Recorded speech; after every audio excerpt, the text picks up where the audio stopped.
देखिएगा कल जो डिस्कशन हुआ था आपका, आई थिंक कि सबको कल का जो डिस्कशन था वो सब क्लियर होगा बिल्कुल। आपसे कल बेसिक बात करी थी कि भाई इंपॉर्टेंस क्या है सब्जेक्ट को पढ़ने की, क्या रिक्वायरमेंट है, क्यों पढ़ रहे हैं सब्जेक्ट, टेक्निकली कितना इंपॉर्टेंट हो जाता है फील्ड के पर्पज से, प्रैक्टिकली मतलब प्रैक्टिकली क्यों इंपॉर्टेंट हो जाता है, फ्रॉम द एग्जाम पर्पज से कितना इंपॉर्टेंट हमारे लिए सब्जेक्ट है।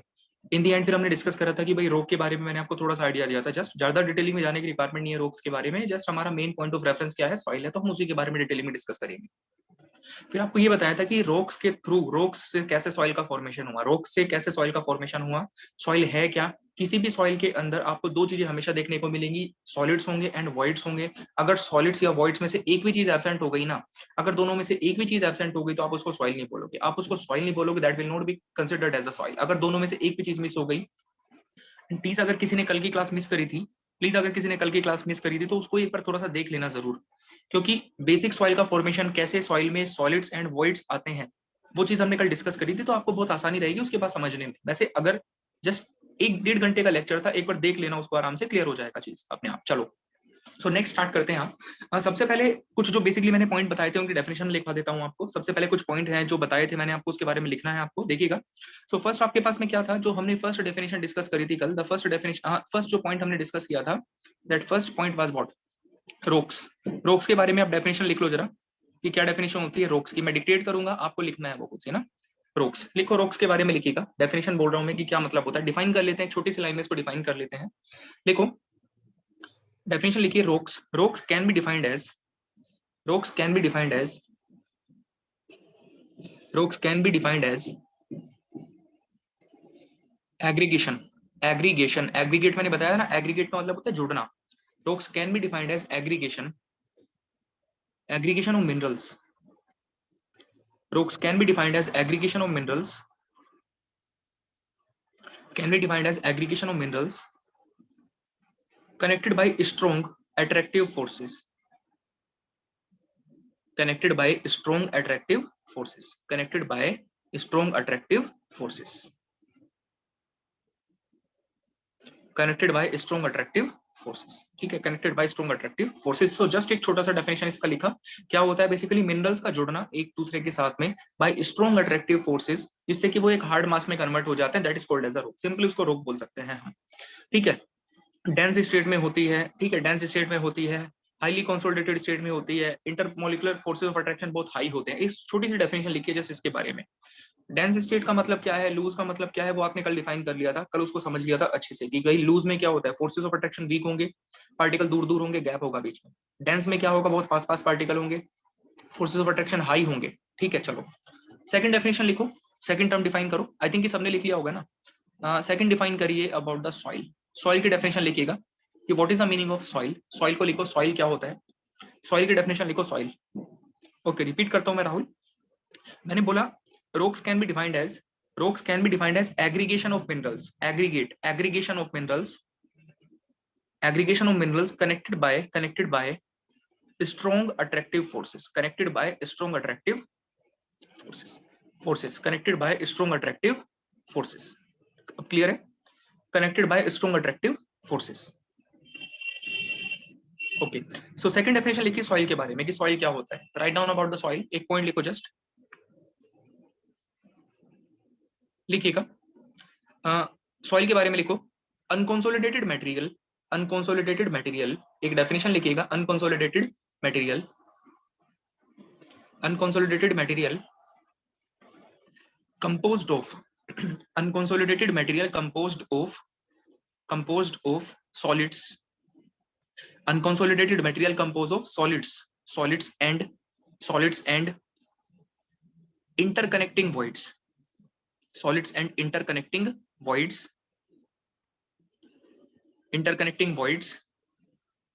and having low forces of attraction, and having low forces of attraction, and having low forces of attraction, having low forces of attraction, having low forces of attraction, low forces of attraction, and is formed due to, and is formed due to, and is formed due to, and is formed due to weathering of rocks, and is formed due to weathering of rocks, and is formed due to weathering of rocks। So definition था just, and is formed due to weathering of rocks. Weathering मतलब disintegration of rocks, weathering of rocks.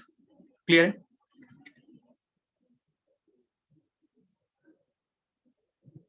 So सबने लिख लिया है? बताइए एक बारी, आगे डिस्कस करते हैं फिर।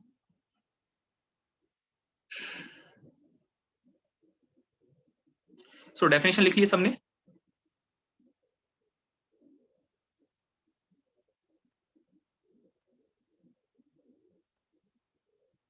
सो सबने नोट कर लिया है ना?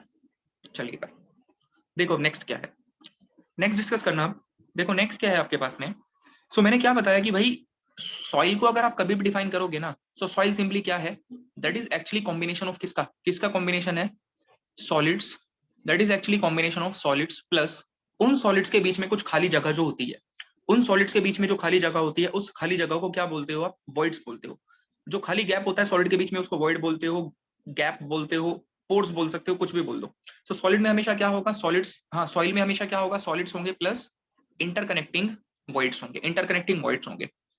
अब एक बात समझिए, ये जो इंटरकनेक्टिंग वॉइड्स है ना, देखो मैं यहाँ पे 2-3 टेक्निकल टर्म डिफाइन करने वाला हूँ जो कि आपकी पूरी की पूरी लास्ट तक चलने वाली है सब्जेक्ट में। लास्ट तक आप उन टर्म्स को यूज करोगे तो बहुत ध्यान से समझना।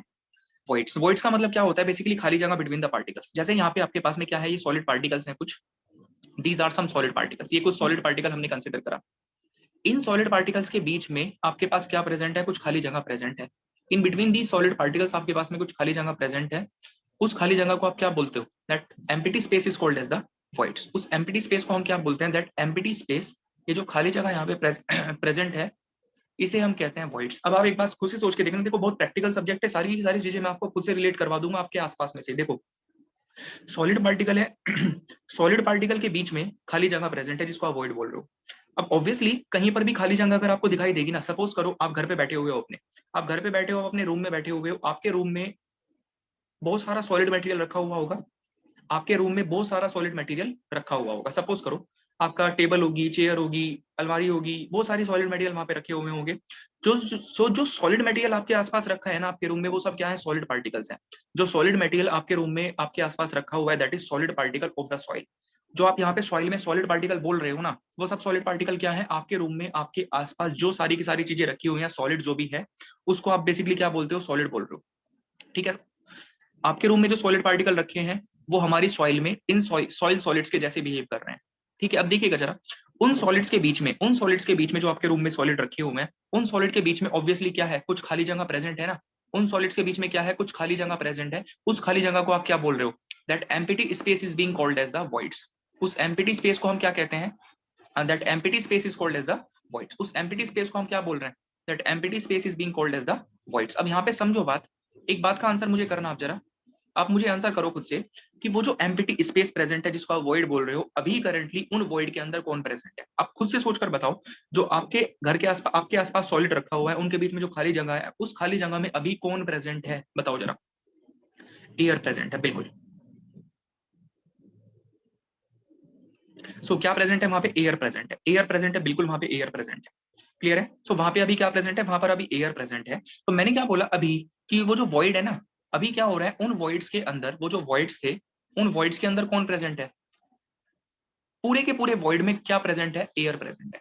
पूरे के पूरे जितने भी वॉइड हैं, सारे के सारे वॉइड में कौन प्रेजेंट है, एयर प्रेजेंट है।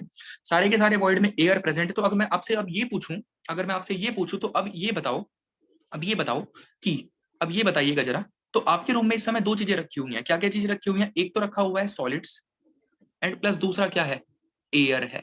प्लस दूसरा क्या है, एयर है।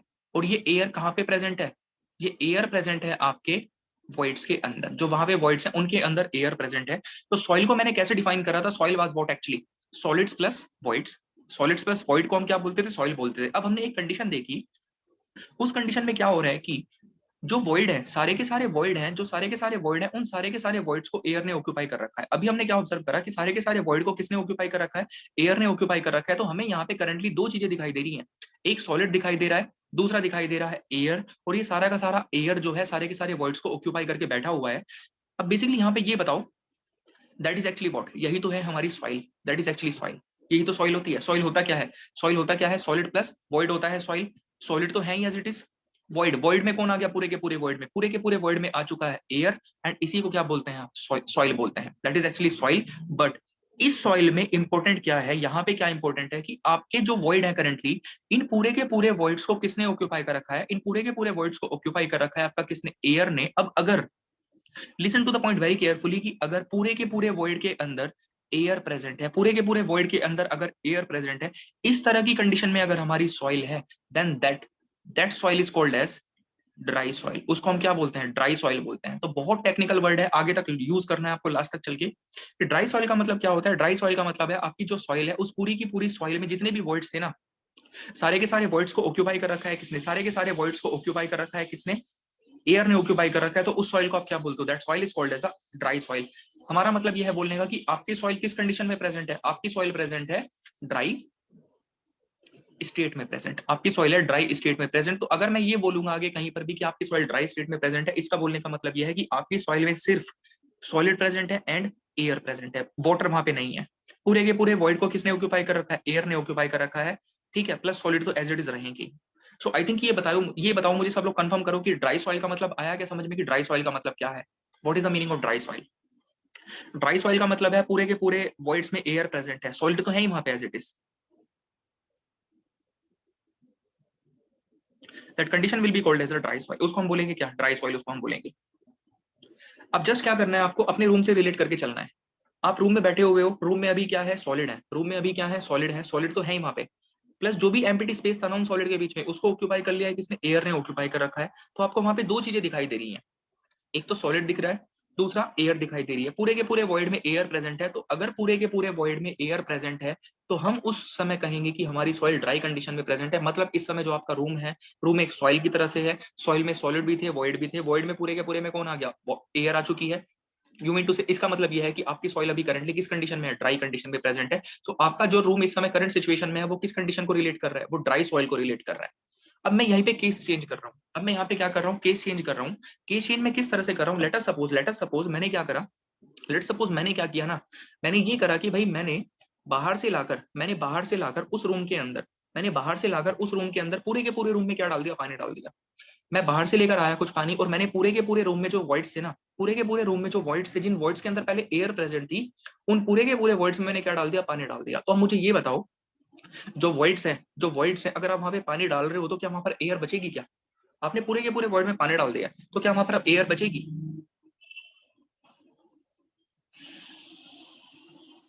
क्या वहां पे एयर रुकेगी क्या? नहीं, एयर नहीं रुकेगी वहां पे। एयर, वाटर क्या करेगा? हाँ, water is more strong as compare to air. Water क्या है? एयर के कंपैरिजन में ज्यादा स्ट्रॉन्ग होता है। तो वाटर क्या करेगा? वाटर आएगा और वॉइड्स के अंदर, जिन वॉइड्स में पहले एयर प्रेजेंट थी, उन वॉइड्स में से वाटर एयर को बाहर निकाल देगा। वाटर आएगा, जिन वॉइड्स में पहले एयर प्रेजेंट थी, उन वॉइड्स में से वाटर क्या करेगा? एयर को बाहर निकाल देगा। तो अब मुझे ये बताओ, अगर ऐसी कंडीशन है, तो इस समय आपका जो रूम है, आपके रूम में आपको कितनी चीजें दिखाई दे रही हैं? कौन कौन सी चीजें आपको दिखाई दे रही हैं इस समय पे आपके रूम में, जो मैंने अभी केस बताया? कौन कौन सी चीजें दिखाई दे रही हैं?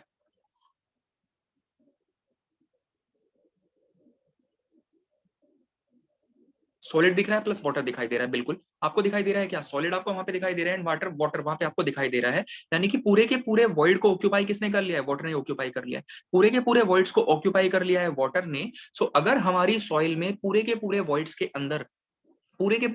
अंदर, अगर हमारी सॉइल में वाटर प्रेजेंट है, तो हम कहते हैं कि हमारी सॉइल प्रेजेंट है किसमें? कंप्लीटली सैचुरेटेड कंडीशन में हमारी सॉइल प्रेजेंट है। ये एक टेक्निकल वर्ड निकल कर आता है, सैचुरेटेड कंडीशन। चाहे तो मैं कंप्लीटली सैचुरेटेड बोलूं, चाहे मैं सिंपली सैचुरेटेड बोल दूं, कोई डिफरेंस नहीं है किसी भी तरह का।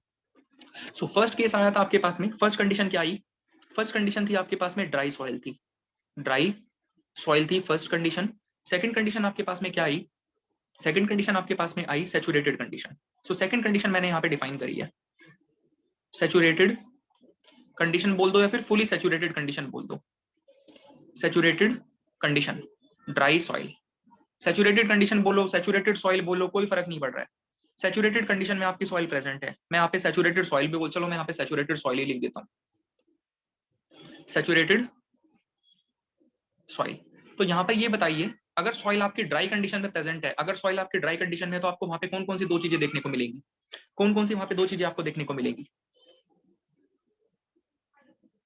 सॉइल ड्राई कंडीशन में है, कौन कौन सी दो चीजें देखने को मिलेंगी? जल्दी जल्दी कमेंट करते चलो, सारी चीजें मैं आपसे ही निकलवा दूंगा, सारी चीजें आप ही को आंसर करनी है। क्या मिलेगा वहां पे देखने में? यस करेक्ट, बिल्कुल। क्या मिलेगा आपको वहां पे? सॉलिड मिलेगा, सॉलिड प्लस एयर मिलेगा, सॉलिड प्लस एयर मिलेगा, बिल्कुल सॉलिड प्लस एयर मिलेगा। अब दूसरा मैंने क्या बोला कि अब आपकी सॉइल किस में प्रेजेंट है? सैचुरेटेड कंडीशन में प्रेजेंट है। सॉइल प्रेजेंट है किस में? सैचुरेटेड कंडीशन में प्रेजेंट है। अगर सॉइल सैचुरेटेड कंडीशन में है तो कौन कौन सी दो चीजें मिलेंगी बताइए जरा। सॉइल सैचुरेटेड कंडीशन में है, कौन कौन सी दो चीजें होंगी? यस बिल्कुल, आपके पास में होगा सॉइल सॉलिड्स एंड वाटर होगा, बिल्कुल। क्या क्या होगा वहां पे? वहां पे होगा solid plus water, solid plus water. तो ये मैंने सेकंड कंडीशन डिफाइन करी है। सेकंड कंडीशन डिफाइन करी है, ड्राई सॉइल मतलब solid and air, saturated soil मतलब solid and water, solid and water, clear है। अब यहाँ पे हम आते हैं थर्ड केस पे आते हैं, थर्ड केस पे आते हैं। तो आगे से मैं कहीं पर भी बोलूंगा ना कि आपकी सॉइल ड्राई कंडीशन में प्रेजेंट है, तो आपके माइंड में खुद से आ जाना चाहिए कि हाँ क्या है, पूरे के पूरे वर्ल्ड में एयर है। अगर मैं आपको आगे बोलूंगा कि सर आपकी सॉइल सैचुरेटेड कंडीशन में है, मतलब पूरे के पूरे वर्ल्ड में कौन है? वाटर प्रेजेंट है। अब मैं थर्ड केस पे आता हूँ। लेट अस सपोज अभी जो आपका रूम था ना, अभी जो आपका रूम था, उस रूम में मैंने क्या किया? सॉलिड तो वहां पे है ही, as it is solid material वहां पे रखा हुआ है। उस रूम में जो वॉइड थे ना, वॉइड में मैंने क्या करा? इस बार मैंने आधे वॉइड में पानी डाल दिया, आधी खाली जगह में पानी डाल दिया, आधी खाली जगह में अभी भी एयर प्रेजेंट है। आधी खाली जगह में मैंने पानी डाल दिया, आधी खाली जगह में कौन है? एयर प्रेजेंट है अभी भी। तो अब मुझे ये बताइए कि वॉइड्स के अंदर, क्वेश्चन को सुनना, वॉइड्स के अंदर कौन कौन सी चीजें प्रेजेंट है अभी? इस वाले केस में वॉइड में कौन कौन सी चीजें हैं? वाटर एंड एयर, बिल्कुल। इस वाले केस में वॉइड्स के अंदर कौन कौन आ चुका? वाटर भी है एंड एयर भी है। वॉइड्स के अंदर वाटर भी है एंड एयर भी है। मतलब अगर मैं यहाँ से आपसे पूछूंगा तो आप मुझे ये बताओ, इस समय आपको आपके रूम में कौन कौन सी टोटल चीजें मिल रही हैं? अभी तो मैंने पूछा था वॉइड्स में, अभी तो मैंने पूछा था वॉइड्स में कौन कौन सी चीजें हैं, तो आपने बताया वाटर एंड एयर, बिल्कुल। अब मैं ये पूछ रहा हूँ पूरे रूम में आपको क्या क्या दिखाई दे रहा है? Solid, air and water. Solid मिल रहा है, वाटर मिल रहा है एंड एयर मिल रही है, बिल्कुल। तो इस तरह की कंडीशन में, इस तरह की कंडीशन जब हमारी सॉइल में हमें सॉलिड भी दिखाई दे, वाटर भी दिखाई दे एंड एयर भी दिखाई दे, that soil is called as a partially saturated soil. इस तरह की सॉइल को हम क्या कहते हैं? That soil is called as a partially saturated. तो थर्ड आपके पास में निकल कर आया पार्शियली सैचुरेटेड सॉइल। जो थर्ड आपके पास में आया that is partially saturated soil. And in this condition हमें क्या क्या मिलेगा यहाँ पे देखने में? हमारे पास में सॉलिड भी होंगे, प्लस वाटर होगा, प्लस एयर प्रेजेंट होगी, प्लस कौन होगा? एयर प्रेजेंट होगी। इस तरह की कंडीशन में अगर आपकी सॉइल है, आप उसको क्या कहते हो कि हमारी सॉइल पार्शियली सैचुरेटेड सॉइल है, या फिर ये बोल दो कि हमारी सॉइल पार्शियली सैचुरेटेड कंडीशन में है। आई थिंक ये तीनों पॉइंट आपको बहुत क्लियरली समझ में आए होंगे। अब ये तीन टर्म जो मैंने डिफाइन करे हैं, ये मान के चलो पूरा का पूरा सॉइल में एक भी ऐसा टॉपिक नहीं रहेगा जिसमें आपको ये टर्म यूज नहीं करनी पड़ेगी। हर टर्म में, हर जगह पे आपको चीजें यूज करनी पड़ेगी। सो ड्राई सॉइल, सॉलिड होगा, एयर होगा, पूरे के पूरे वॉइड को ऑक्यूपाई कर रखा है किसने? एयर ने। सैचुरेटेड सॉइल, सॉलिड होंगे प्लस वाटर होगा, पूरे के पूरे वॉइड को ऑक्यूपाई कर रखा है किसने? वाटर ने। पार्शियली सैचुरेटेड सॉइल, वॉइड्स के अंदर वाटर भी है, एयर भी है, तो आपको क्या क्या मिलेगा? सॉलिड भी मिलेगा, वाटर भी मिलेगा एंड एयर भी मिलेगा, तीनों चीजों मिल जाएंगे आपको। अब मुझे एक और क्वेश्चन का आंसर करो जरा, एक और क्वेश्चन का आंसर करो। ये जो एयर है ना, ये बताओ, ये जो एयर है, इस एयर ने कौन सा पार्ट ऑक्यूपाई कर रखा है? कहां पर प्रेजेंट है एयर? प्रेजेंट कहां पर है एयर? एयर कहां पे प्रेजेंट है? एयर किस पोर्शन में प्रेजेंट है एयर? यस बिल्कुल, वॉइड्स में। एयर कहां पे है? एयर है आपकी प्रेजेंट, एयर प्रेजेंट है वॉइड्स में। सो एयर प्रेजेंट है किस पार्ट में? वॉइड्स में प्रेजेंट है। ये जो यहाँ पे वाटर है ना, ये जो यहाँ पे वाटर है, ये किस पार्ट में है? ये कौन सी जगह पे प्रेजेंट है? वाटर कहाँ पे प्रेजेंट है? वॉइड्स में, बिल्कुल। वाटर कहाँ पे है? वाटर आपका है वॉइड्स में, बिल्कुल। वाटर कहाँ पे है? वॉइड्स में प्रेजेंट है। थर्ड में पूछता हूँ, मुझे ये बताइए, यहाँ पे जो वाटर है ना, ये जो वाटर है एंड ये जो एयर है, ये कहाँ पे प्रेजेंट है?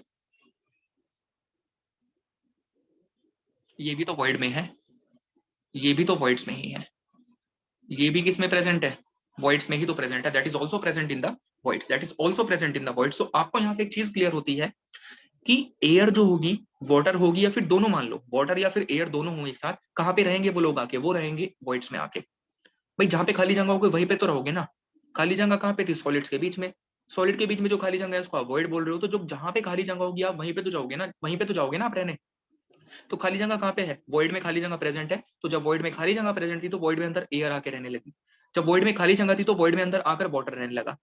तीसरे केस में क्या हुआ, एयर एंड वाटर दोनों के बीच में कॉम्प्रोमाइज हो गया, दोनों के बीच में कॉम्प्रोमाइज हो गया, दोनों के बीच में अच्छी अंडरस्टैंडिंग बन गई, तो वाटर एंड एयर दोनों रहने लगे खाली जगह में एक साथ मिलके। उसके बेसिस पे वॉइड में अंदर कौन प्रेजेंट है, वॉइड्स में अंदर कौन प्रेजेंट है, इस बेसिस पे आपने तीन कंडीशन डिफाइन कर दी है, dry condition, saturated condition and partially saturated condition. I guess कि पूरा का पूरा टॉपिक आपको बहुत अच्छे से क्लियर हुआ होगा।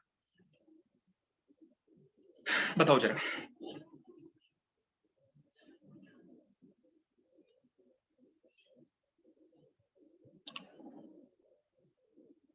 बहुत अच्छे से टॉपिक क्लियर हो गया होगा। तो यानी कि हमने क्या डिफाइन किया था, अब इसको देख लो। अब इसमें देखो क्या है, इसमें से जस्ट आप तीन चीजें नोट कर लीजिए, आप इसमें से जस्ट 3 पॉइंट नोट कर लो जो आपके काम आएंगे आगे। क्या 3 पॉइंट नोट करने हैं आपको, 3 पॉइंट आपको जस्ट ये नोट करने हैं, ये 3 पॉइंट आपको नोट करने हैं। जस्ट इसको थोड़ा सा हाईलाइट करता हूँ, आप जस्ट क्या करो, इन 3 पॉइंट्स को नोट कर लो बस, और कुछ नहीं नोट करना है। ये यहां से लेके कहां तक का पार्ट, इतना पार्ट आप यहां से ये वाला नोट कर लो बस, ये वाला पार्ट जो है ना, इसके अंदर जो ये पार्ट है, तो आपको लिखे, आपको पता लग जाएगा कि ड्राई सॉइल मतलब सॉलिड प्लस एयर, एयर कहाँ पे है, वॉइड्स में है। सैचुरेटेड सॉइल मतलब सॉलिड्स प्लस वाटर, वाटर कहाँ पे, वॉइड्स में है। Partially saturated solids plus water plus air कहाँ पे है, प्रेजेंट वॉइड्स में है। क्लियर है, चलिए नोट करते ही कमेंट कर दीजिएगा।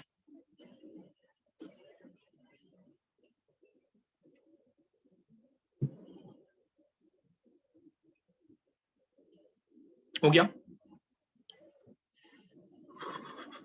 हो गया।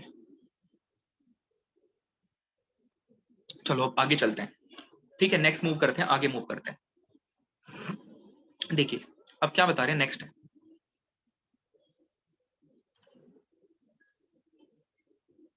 देखो नेक्स्ट क्या है। सो मैंने सॉइल आपसे डिफाइन करी थी, क्या सॉइल की सिंपलेस्ट डेफिनेशन आपको बताई थी। सॉइल कोई भी पूछेगा क्या बोलोगे हमेशा, कि भाई सॉइल क्या होती है, सॉइल होती है आपकी solids, soil is equal to solids plus voids, soil is equal to solids plus void. Now solids plus void होता है सॉइल, वॉइड्स के अंदर कौन प्रेजेंट है, वॉइड्स के अंदर कौन प्रेजेंट है, उसके बेसिस पे हमने तीन कंडीशन डिफाइन करी है। वॉइड्स के अंदर कौन प्रेजेंट है उसके बेसिस पे हमने तीन कंडीशन डिफाइन करी है। अगर पूरे के पूरे वॉइड में एयर है, आपने उसको बोल दिया ड्राई कंडीशन, पूरे के पूरे वॉइड में वाटर है, आपने उसको बोल दिया क्या, सैचुरेटेड कंडीशन। वॉइड्स के अंदर वाटर भी है, एयर भी है, आपने उसको क्या बोल दिया, पार्शियली सैचुरेटेड कंडीशन में सॉइल बोल दिया। लेकिन हमेशा अभी भी सॉलिड एंड वॉइड तो रहेंगे वहां पे, ऐसा नहीं हो सकता कि वॉइड खत्म हो जाए, क्योंकि जो चीजें रह रही है ना बाहर से आके कहाँ पे रह रही है, वॉइड में, तो दोनों सॉलिड एंड वॉइड तो रहेंगी। बट वॉइड में आकर कौन रह रहा है, इस पे डिपेंड, इस बेसिस पे आपने तीन कंडीशन डिफाइन करी है, बहुत इंपॉर्टेंट कंडीशन थी तीनों की तीनों। सो क्लियर हो गया सारे के सारे पॉइंट्स। जस्ट आप अपना रूम का एग्जांपल लो, आपके रूम में सॉलिड रखा हुआ है, एयर है वॉइड में, मतलब आपका रूम अभी किस कंडीशन में है, आपका रूम अभी किस कंडीशन में है, ड्राई में है। उन वॉइड्स के अंदर मैं पूरे का पूरे बाहर से लाके पानी डाल दूं, सैचुरेटेड में चला जाएगा, उसमें आधे पार्ट में पानी डाल दूं, आधे पार्ट में एयर होगी, पार्शियली सैचुरेटेड में रहेगा। क्लियर है, चलिए इतना करने के बाद में एक डेफिनेशन लिखिए जरा, एक पॉइंट लिखिए जरा, एक पॉइंट लिखो जरा छोटा सा, एक पॉइंट बोल रहा हूं मैं, पॉइंट लिखना है एक पॉइंट लिखो। क्या है, soil is formed due to, soil is formed due to, soil is formed due to, soil is formed due to, soil is formed due to weathering of rocks, soil is formed due to weathering of rocks,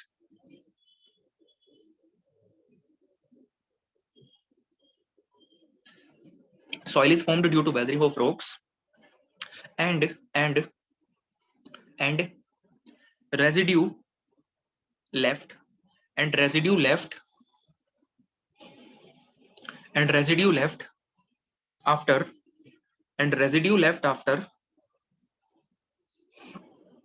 and residue left after weathering is called, and residue left after weathering is called, and residue left after weathering is called, residue left after weathering, जो residue बच जाता है weathering के बाद में उसको क्या बोलते हैं बताइए जरा, जो रेजिड्यू बच जाता है वेदरिंग के बाद उसको क्या बोलते हैं,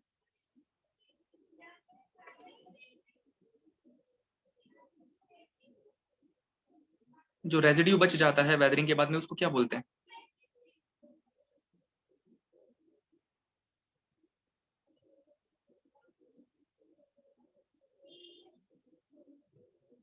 बोलो। ने बोला कि वही सॉइल बोलते हैं। यस बिल्कुल, उसको सॉइल ही तो बोलते हैं।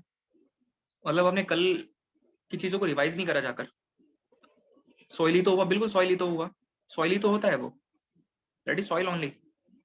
भाई सॉइल कैसे फॉर्म होता है? वेदरिंग के बाद होता है। वेदरिंग हुआ रोक का, रोक की वेदरिंग होने के बाद कुछ रेजिड्यू बचा ना वहां पे, उसी रेजिड्यू को तो सॉइल बोलते हैं। वो जो छोटे छोटे पार्टिकल टूट जाते हैं, टूटे हुए जो पार्टिकल होते हैं वही तो रेजिड्यू होता है, उसी को तो सॉइल बोलते हैं। That is called as the soil only. So क्या लिखना है? Residue left after weathering is called soil. Residue left after weathering is called soil. जो रेजिड्यू बच जाता है वेदरिंग के बाद that is called soil, that is called soil. तो क्या बना यहाँ पे आपके पास पूरा?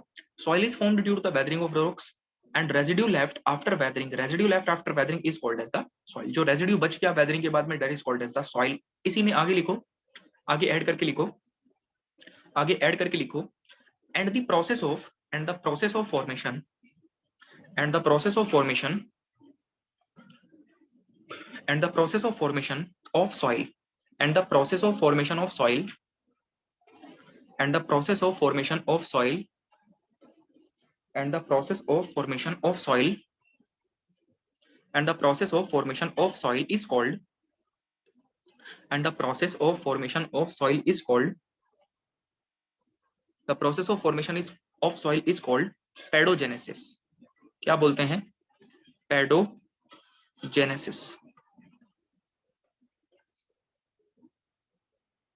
pedogenesis, and the process of formation of soil is called pedogenesis. Question important है, पूछा जा चुका है आपसे कि what is the meaning of pedogenesis? The process of formation of soil is called as the pedogenesis. Pedogenesis को अभी देखेंगे हम कि कौन कौन से स्टेप्स होते हैं पेडोजेनेसिस में, वो चीज अभी हम डिस्कस करेंगे, वो चीज अभी हम डिस्कस करेंगे। अभी के लिए मैंने आपको लिखवाया है कि the process of the formation of soil is called as the pedogenesis. The process of the formation of the soil is called as the pedogenesis. क्या बोलते हैं उसको? पेडोजेनेसिस बोलते हैं, that is called as the pedogenesis. बताइए यहाँ तक का क्लियर है? फिर अपना आगे चलते हैं।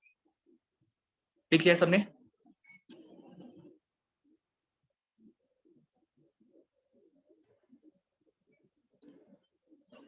ओके चलो, सो यहां तक क्लियर है, ठीक है। अब हम क्या कर रहे हैं, कुछ अलग अलग बेसिस पे, कुछ अलग अलग बेसिस पे सॉइल को अलग अलग कैटेगरी में डिवाइड कर रहे हैं। कुछ अलग अलग तरीके हैं आपके पास, अलग अलग बेस रहेगा जिस बेस पे आप सॉइल को क्या करोगे, अलग अलग बेस पे अलग अलग कैटेगरीज में क्लासिफाई करोगे। तो वही देखना है। देखो जरा, हम सॉइल को क्लासिफाई कर रहे हैं इनटू डिफरेंट डिफरेंट कैटेगरीज। देखिएगा क्या होगा। लेट अस सपोज मैंने एक रोक कंसिडर किया है, आई हैव कंसिडर्ड अ रोक। ठीक है, वहां पे मैंने रोक कंसिडर कर लिया, एक रोक मैंने यहाँ पे कंसिडर कर लिया। भूगा क्या? अब भूगा क्या यहाँ पे जो रोक है ना, देखो पहली बात तो ये आपको इतना पता है कि रोक की वेदरिंग होने से, रोक की वेदरिंग होने से क्या बनती है? सॉइल बनती है। ये चीज हम लिख चुके हैं। जिस रोक की वेदरिंग होने से सॉइल बन रही है, जिस रोक की वेदरिंग होने से सॉइल बन रही है, that rock will be called as the parent rock. उस रोक को आप क्या कहोगे? That rock will be called as the parent rock. जिस रोक की वेदरिंग होने से सॉइल बन रही है, that rock is called as the parent rock. अब होगा क्या, कल मैंने आपको बताया था कि सॉइल बनती है वेदरिंग ऑफ रॉक्स की वजह से। वेदरिंग के बहुत सारे कारण आपके पास में होते हैं, वेदरिंग वेदरिंग के बहुत सारे रीजन आपके पास होते हैं।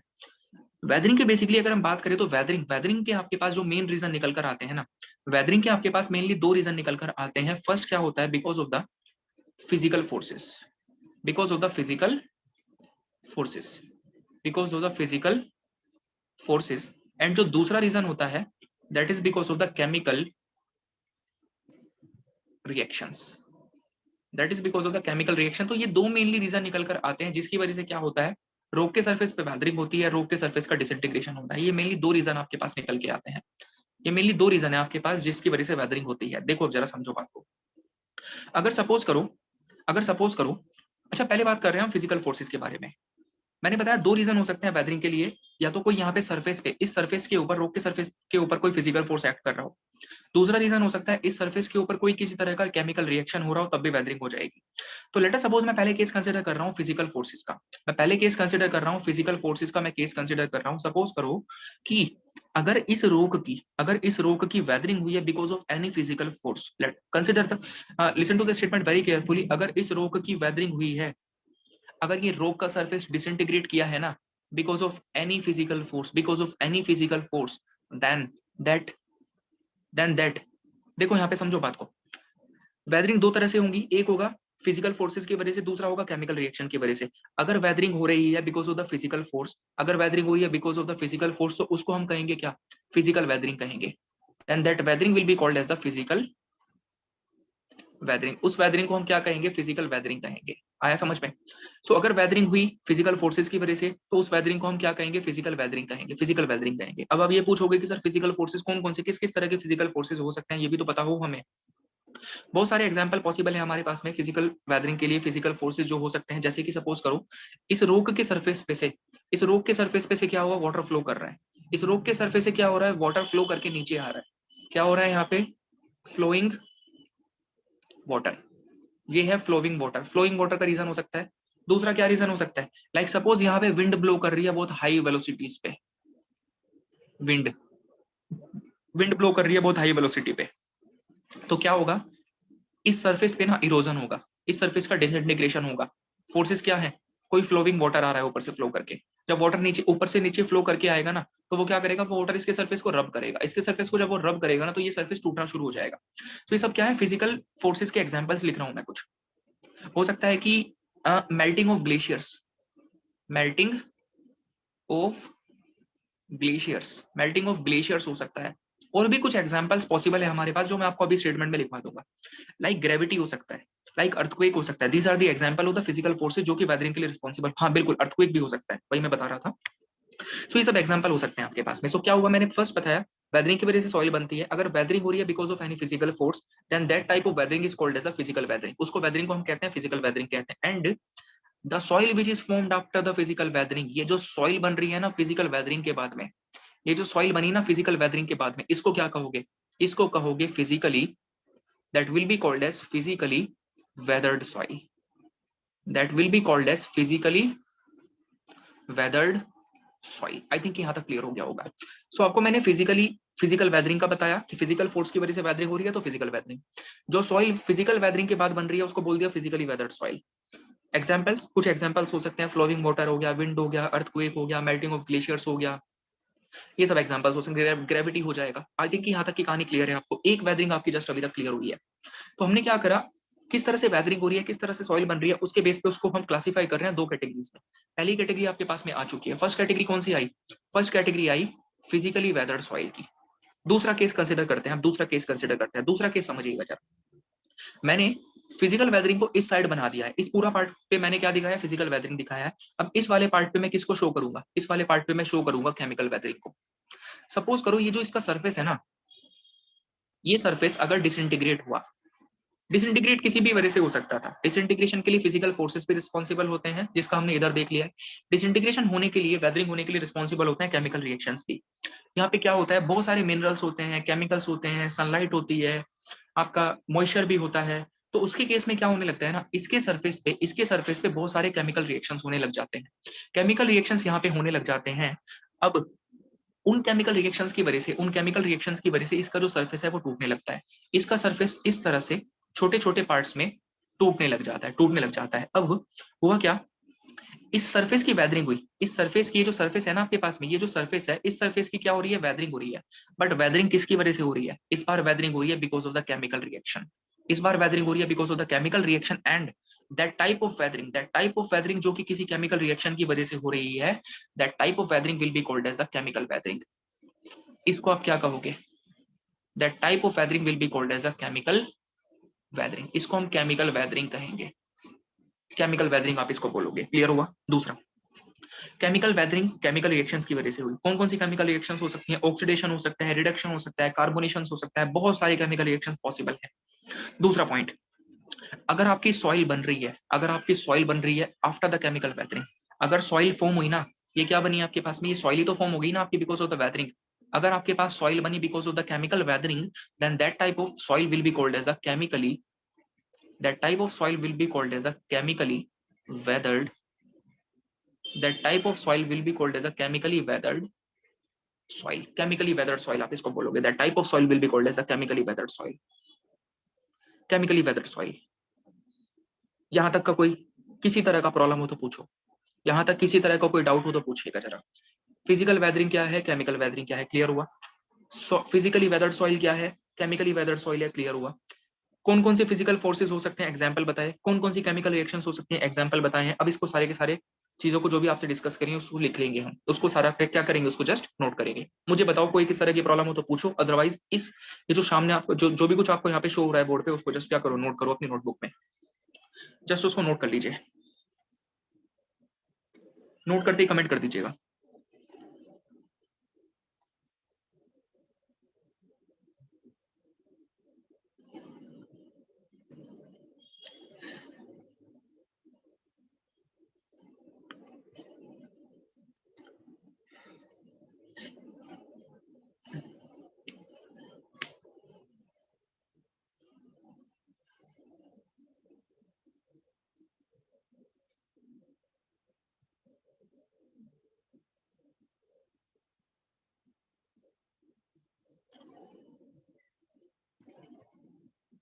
डन।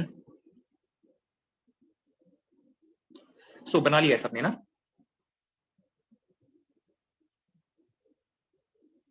हो गया। देखो अब जरा, सो हाँ हो गया कंप्लीट ना। देखिए जरा, इसमें कुछ पॉइंट लिखो अब जरा, कुछ पॉइंट लिखवा रहा हूँ मैं, लिखिएगा जरा, पॉइंट लिखो, कुछ पॉइंट्स मेंशन करो।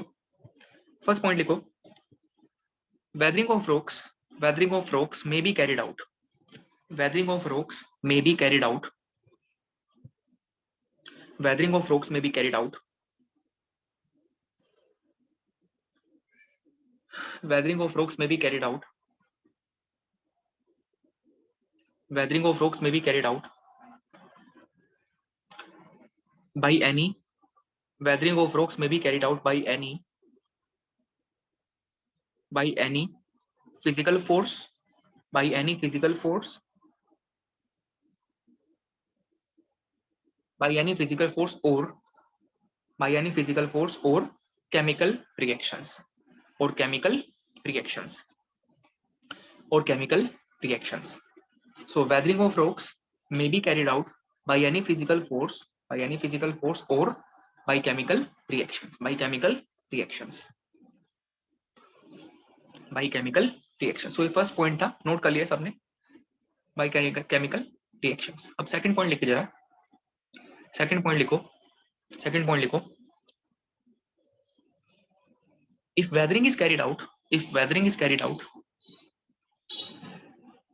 if weathering is carried out, if weathering is carried out by, if weathering is carried out by, if weathering is carried out by any physical force, if weathering is carried out by any physical force, by any physical force, if weathering is carried out by any physical force, by any physical force like, by any physical force like, by any physical force like flowing water, like flowing water, comma, ice, comma, wind, comma, gravity, comma, earthquake, comma, earthquake,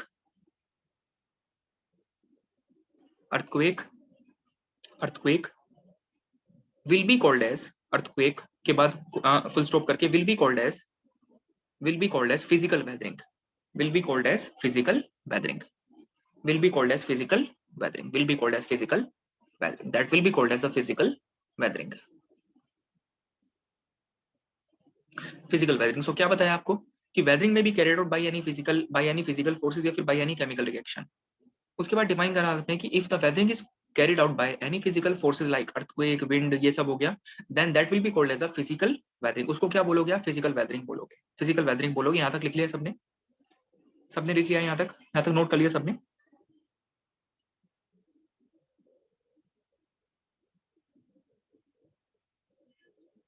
सबने note कर लिया है, okay. आगे mention करो, आगे point लिखो, आगे point लिखिए, आगे पॉइंट लिखो, and the soil formed, and the soil formed, and the soil formed after, and the soil formed after physical weathering, and the soil formed after physical weathering and the soil form, हाँ repeat करता हूं मैं Pooja, and the soil formed, and the soil formed, and the soil formed, and the soil formed after physical weathering, and the soil formed after physical weathering is called, and the soil formed after physical weathering is called is called physically weathered soil, and the soil formed after physical weathering is called physically weathered soil, is called physically weathered soil, is called physically weathered soil, and the soil formed after physical weathering is called physically weathered soil. Example लिखो, example coarse grained soils, example लिखो coarse grained soils, coarse grained soils, coarse COARSE, coarse, coarse grained soils, grained soil, क्या बोला है, coarse grained soils, इसके सामने bracket में mention कर लीजिए, coarse grained soil के ब्रैकेट में मेंशन कर लो sand and gravel, coarse grained soil के ब्रैकेट में मेंशन कर लीजिए sand and gravels, sand and gravel, sand and gravel, sand and gravel, sand and gravel, sand and gravel, यहां तक लिख लिया सबने। नेक्स्ट पॉइंट लिखो अब जरा, next write down the next point, write down the next point, next point लिखो, if the soil is formed because of, if the soil is formed because of, if the soil is formed because of, if the soil is formed because of, if the soil is formed because of physical weathering, if the soil is formed because of physical weathering, then, if the soil is formed because of physical weathering, then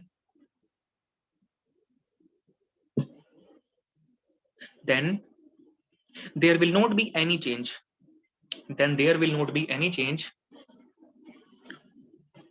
then there will not be any change, then there will not be any change in its, in its, in its mineral, in its mineral constituents, in its mineral constituents, then there will not be any change, there will not be any change in its mineral constituents, in its mineral constituents, in its mineral constituents,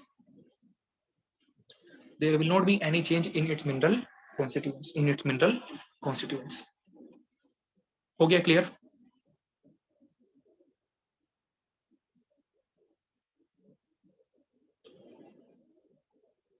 हो गया है, लिख लिया है?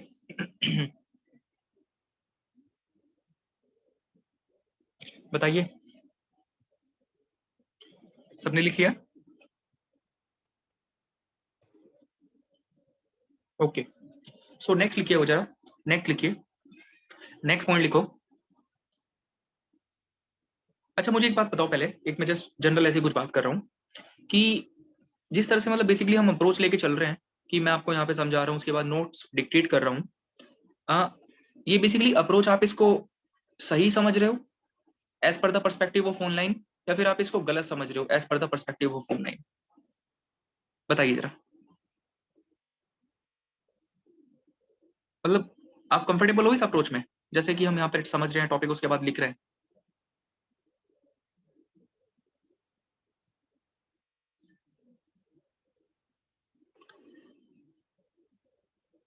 हाँ, तो मैं वही जस्ट आपका एक छोटा सा फीडबैक पूछ रहा था, फीडबैक लेना चाह रहा था कि मतलब जिस तरह से हम अप्रोच लेके चल रहे हैं, तो ये एक मतलब कंफर्टेबल हो ना सब इसमें, कि जैसे समझ रहे हैं उसके बाद एक प्रॉपर, मतलब इससे क्या होगा ना कि आपको पूरा का पूरा एक ऑफलाइन क्लास जैसा फीलिंग आएगा। कोई प्रॉब्लम नहीं है सर, ठीक है, ऐसे ही मतलब इससे आपको क्या होगा, पूरा प्रॉपर ऑफलाइन वाला फील आएगा। अगर मैं ऐसे करूंगा ना कि देखो यहाँ पे आपको समझाऊंगा और उसके बाद नोट्स नहीं बनवाऊंगा, तो उसमें कहीं ना कहीं आपके लिए ठीक नहीं रहेगा, और इंपॉर्टेंट सब्जेक्ट है, बहुत अच्छे से करना इसको जरूरी है। कॉन्सेप्चुअल सब्जेक्ट है, कॉन्सेप्चुअल सब्जेक्ट में ये चीजें नहीं हो पाएंगी कि भाई मैं आपको डायरेक्टली नोट्स दे दूं वहां से बस सिंपली यहाँ पे समझाऊं, ऐसा काम थियोरेटिकल सब्जेक्ट में तो चल जाता है, बट कॉन्सेप्चुअल सब्जेक्ट है, हर एक पॉइंट आपको यहाँ पे समझना पड़ेगा, तो इसके लिए क्या करना है, आपको साथ साथ लिखना भी पड़ेगा। तो इसलिए मतलब लास्ट ईयर भी, जैसे आपको पता होगा, लास्ट ईयर भी जब कोरोना का चल रहा था, तो लास्ट ईयर भी जो जियो टेक्निकल इंजीनियरिंग हुआ था आपका, सॉइल मैकेनिक्स, अगर आप देखोगे मेरे ख्याल से कुछ गेट स्टूडेंट जो होंगे उन्होंने बेसिकली देखा होगा ना, ऐप पे मेरे लेक्चर डले हुए होंगे लास्ट ईयर के जियोटेक के।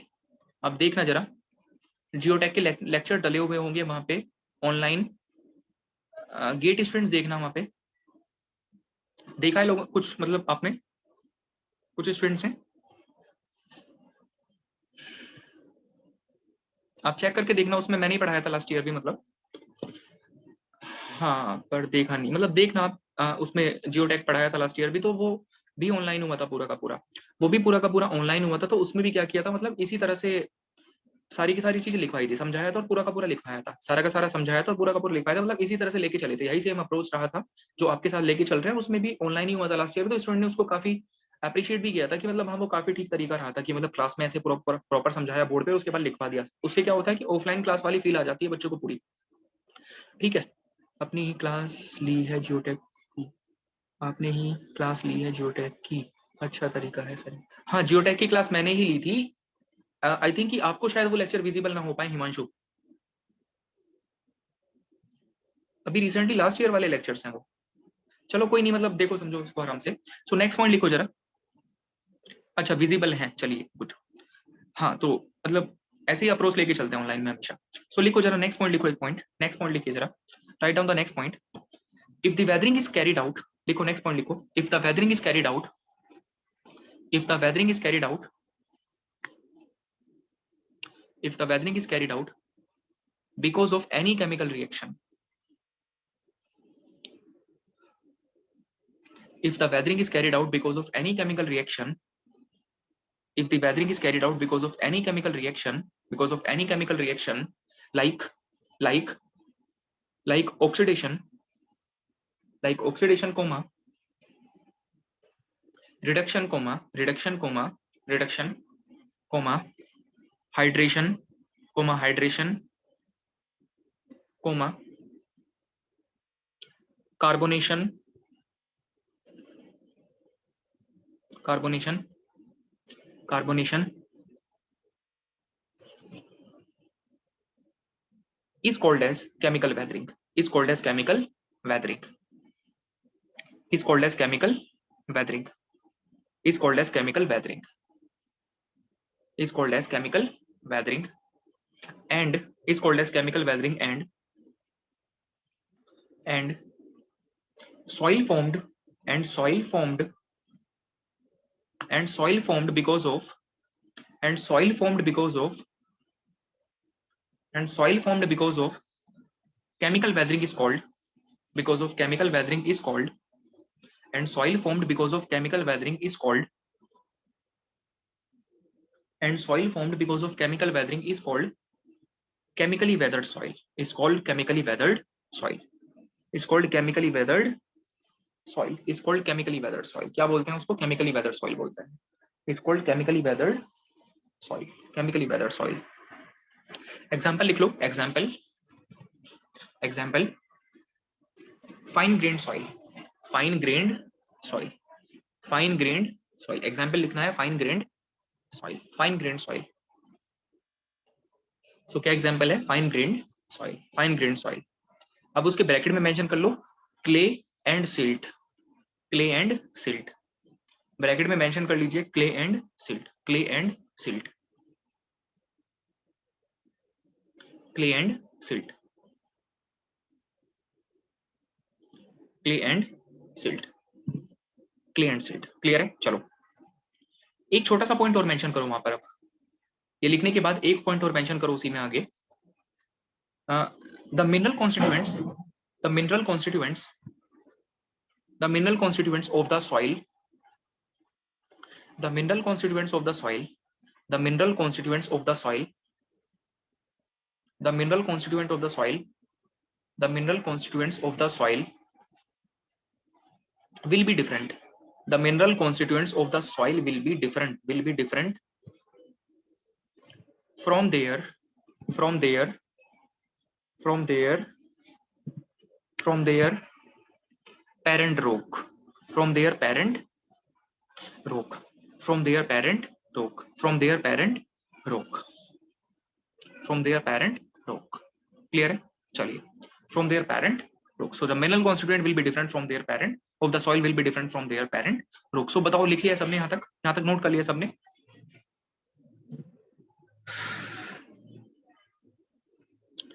हो गया है ना?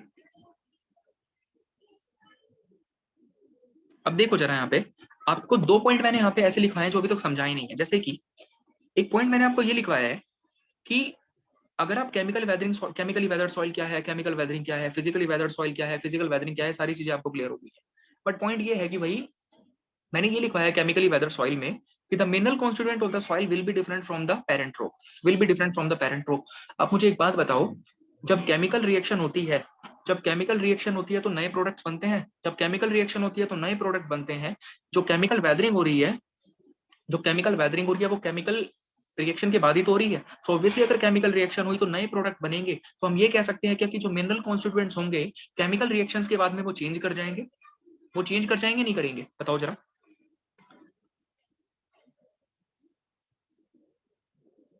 बिल्कुल चेंज करेंगे. तो इसीलिए आपने क्या लिखा है यहाँ पे कि भाई the mineral constituents of the chemically weathered soil will be different from there parent rock. मतलब जो पेरेंट रॉक के जो मिनरल कॉन्स्टिट्यूएंट्स है ना उससे डिफरेंट होंगे आपके सॉइल के कॉन्स्टिट्यूएंट्स. मिनरल कॉन्स्टिट्यूएंट उससे डिफरेंट होंगे क्योंकि केमिकल रिएक्शन हुई है सरफेस पे. ऑब्वियसली मिनरल कॉन्स्टिट्यूएंट कुछ ना कुछ क्या कर जाते हैं, चेंज कर जाते हैं. ये चीज फिजिकल वेदरिंग में नहीं होगी. फिजिकल वेदरिंग में ये चीज आपको ऑब्जर्व नहीं होगी. फिजिकल वेदरिंग में कोई किसी तरह का केमिकल रिएक्शन नहीं हो रहा. वहां पे जस्ट फोर्सेस की वजह से सरफेस टूट रहा है, कोई रिएक्शन नहीं हो रही है. सो वहां पे मिनरल कॉन्स्टिट्यूएंट जो होते हैं ना पेरेंट रॉक के एंड सॉइल के सेम रहेंगे. There will not be any kind of change in the mineral constituents of the soil and the parent rock. So chemically weathered soil में मिनरल कॉन्स्टिट्यूएंट चेंज हो जाएगा because of the chemical reaction. Physically weathered soil में mineral constituent change नहीं होगा, same रहेगा as that of parent rock. तो just ये point मैं समझाना चाहता था आपको. ठीक है, क्लियर है? चलो अब अपना नेक्स्ट मूव करते हैं, आगे देखते हैं. तो यहाँ पे आपको दो तरह की सॉइल का पता लगा कि भाई फिजिकली वेदर्ड सॉइल कौन सी होते हैं, केमिकली कौन सी होती है. Physically weathered soil like course grain soil आपके पास सैंड हो गया, ग्रेवल हो गया. Chemically weathered soil like fine grain soil आपके पास जैसे एग्जांपल हमने लिया कि सिल्ट हो गया फिर क्ले हो गया. अब आगे डिस्कस करते हैं. देखो दो तरह की सॉइल के बारे में वो डिस्कस करेंगे. अभी दो तरह की सॉइल के बारे में और डिस्कस करेंगे. क्या है? जैसे नेक्स्ट टाइप ऑफ सॉइल के बारे में डिस्कस करते हैं. देखिए बेटा मैंने क्या करा, फिर से मैंने यहाँ पे एक रोक को बनाकर दिखाया. देखो एक रोक मैंने यहाँ पे कंसिडर कर रहा हूँ. एक रोक है जो मैं यहाँ पे कंसिडर कर रहा हूँ. एक रोक मैंने यहाँ पे कंसिडर करी है. क्लियर है? अब होगा क्या, इस रोक के सरफेस का डिसइंटीग्रेशन हुआ. इस रोक के सरफेस का डिसइंटीग्रेशन हुआ, सॉइल बना, वेदर्ड पार्टिकल बने. डिसइंटीग्रेशन होके इसको क्या बोलते हो आप? That is called as the soil. This is our soil. अब लेकिन क्या हो रहा है यहाँ पर क्या हो रहा है समझना बात जरा. मैं एक जस्ट एग्जांपल लेके चल रहा हूँ आपको समझाने के लिए. सपोज करो कि इस रोक का जो डिसइंटीग्रेशन हुआ ना, मैंने एग्जांपल कंसीडर कर लिया कि सपोज करो इस रोक का डिसइंटीग्रेशन हुआ बिकॉज ऑफ द वाटर. ऊपर से क्या हो रहा था, वाटर नीचे फ्लो करके आ रहा था. ऊपर से वाटर क्या कर रहा था, नीचे फ्लो कर आ रहा था. This is our flowing water and this is our soil जो की फॉर्म हुई है.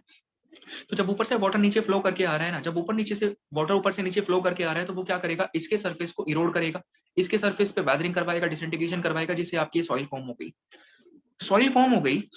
गई, पार्टिकल टूट गए. लेकिन इसका ये मतलब थोड़ी है कि सॉइल बन गई तो ये वाटर ऊपर से आना बंद कर देगा. ये तो वाटर आएगा ना कंटिन्यूअसली. अभी ये वाटर क्या करेगा, अभी भी नीचे आता रहेगा. ये वाटर अभी भी क्या करेगा, कंटिन्यूअसली नीचे आता रहेगा. अब एक बात आप यहाँ पे समझना, यहाँ से पार्टिकल टूटते जा रहे हैं जिसको आप क्या बोल रहे हो, जिसको आप सॉइल बोल रहे हो. ऊपर से वाटर आ रहा है कंटिन्यूअसली फ्लो करके. एक बात समझो, ये जो स्लोप है ना, ये जो रोक का स्लोप है जिसके ऊपर वाटर फ्लो कर रहा है, that slope is very very steep. ये स्लोप क्या है आपका, दैट स्लोप इज, ये जो स्लोप है ये बहुत बहुत स्टीप है. मैं इस स्लोप के बारे में बात कर रहा हूँ. That slope is very very steep. अगर ये स्लोप आपका बहुत बहुत ज्यादा स्टीप है तो ये जो ऊपर से जो वाटर आ रहा है ना फ्लो करके, इसकी वेलोसिटी बहुत बहुत हाई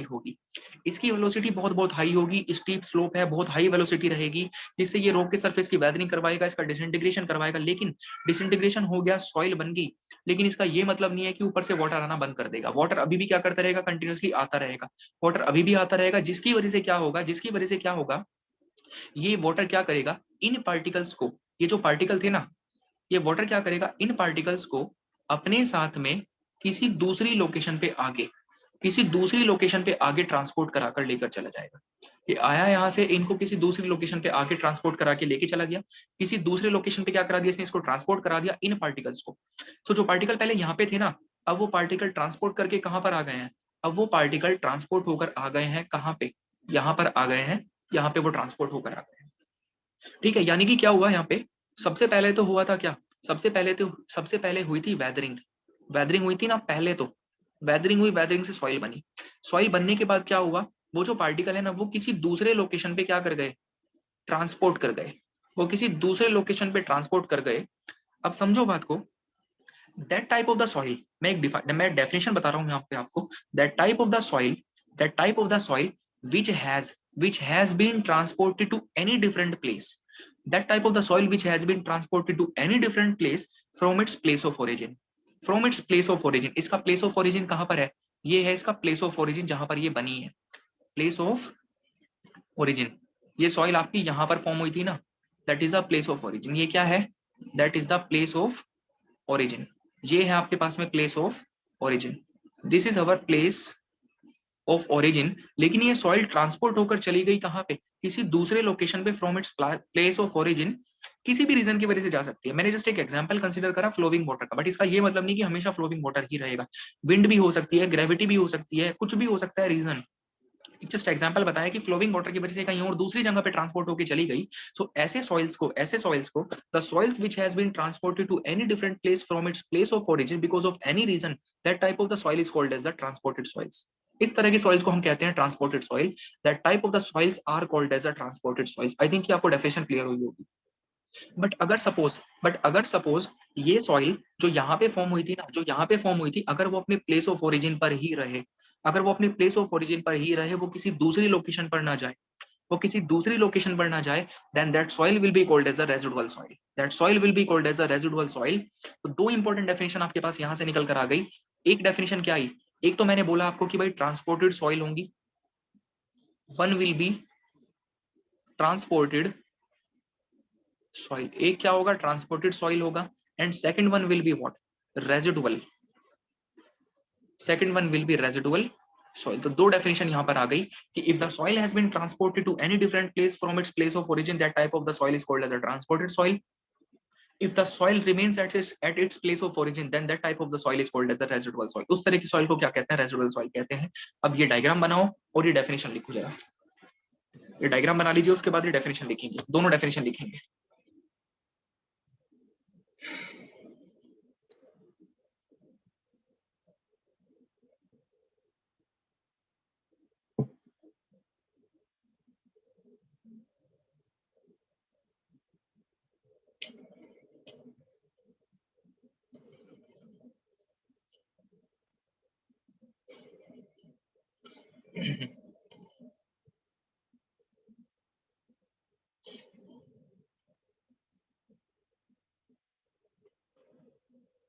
बना लिया डायग्राम,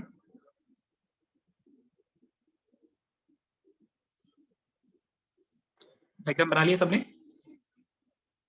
ओके। देखिए, लिखिए जरा, लिखो डेफिनेशन लिखो, लिखो डेफिनेशन लिखो। If the if the disintegrated particles, if the disintegrated particles, if the disintegrated particles that is soil, if the disintegrated particles that is soil, disintegrated particle ही तो soil होते हैं ना, if the disintegrated particle that is soil, if the disintegrated particles that is soil, that is soil, if the disintegrated particles that is soil is transported to, is transported to, is transported to anywhere else, is transported to anywhere else, is transported to anywhere else from its place of origin, from its place of origin, from its place of origin, from its place of origin, from its place of origin due to any reason, due to any reason, due to any reason,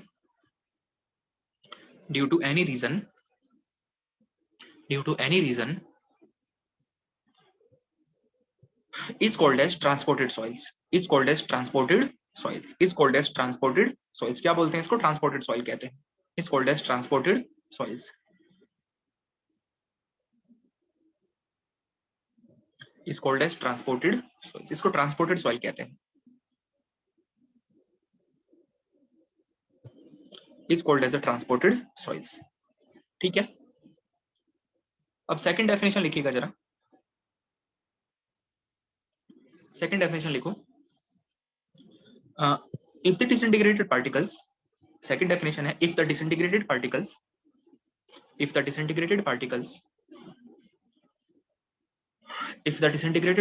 remains, if the disintegrated particle remains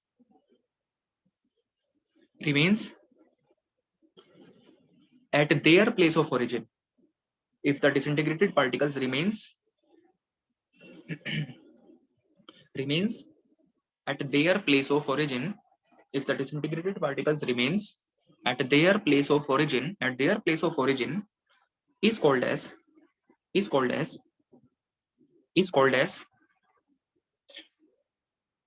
residual soil. Is called as residual soil. इसको क्या कहेंगे हम? Residual soil कहेंगे.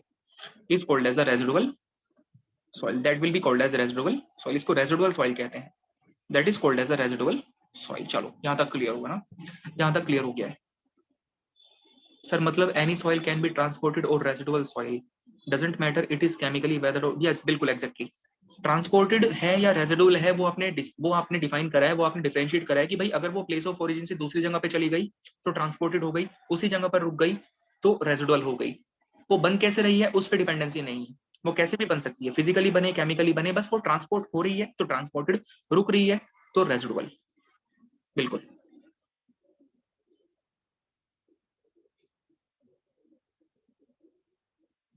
सो बताइए यहां तक clear है सबको? यहाँ तक के सारे पॉइंट क्लियर है? बहुत धीरे धीरे लेके चल रहे हैं सब्जेक्ट को, क्योंकि ये स्टार्टिंग के जो 2-3 दिन के डिस्कशन होंगे ना आपके, ये आपका पूरा का पूरा बेस बना देंगे पूरे सब्जेक्ट के लिए. चलो अब आगे चलते हैं ना. देखो क्या है आगे. नेक्स्ट डिस्कस करते हैं. सो नेक्स्ट क्या है, मैंने आपको 3-4 तरह की सॉइल डिफाइन कर दी है. Residual, transported, physically weathered, chemically weathered, अलग अलग तरह से. अब मैं आपको डिफाइन कर रहा हूँ कुछ और तरह की सॉइल्स. अभी जो क्लासिफिकेशन लिख रहा हूँ ना मैं, on the basis of the particle size, मैं आपसे जो अभी करंटली आपको कुछ और टाइप के सॉइल बताने जा रहा हूँ, ये हम लिख रहे हैं on the basis of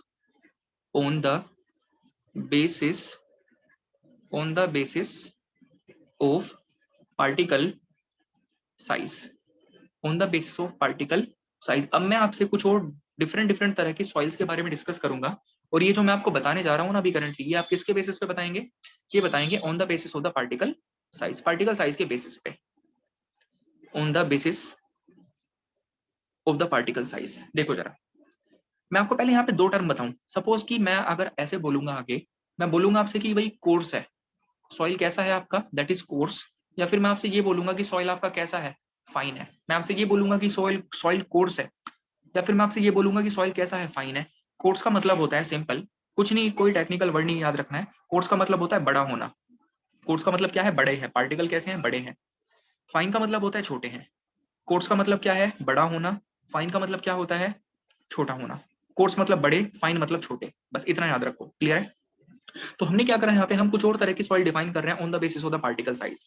particle size के बेसिस पे मैं पहले यहाँ पे कैटेगरी लिख देता हूँ, उसके बाद आपको समझाऊंगा आराम से. पहले मैं लिख दे रहा हूँ पहले, फिर उसके बाद आराम से समझाऊंगा आपको. देखिएगा जरा किस तरह की सॉइल हम डिफाइन करें. The first one will be what?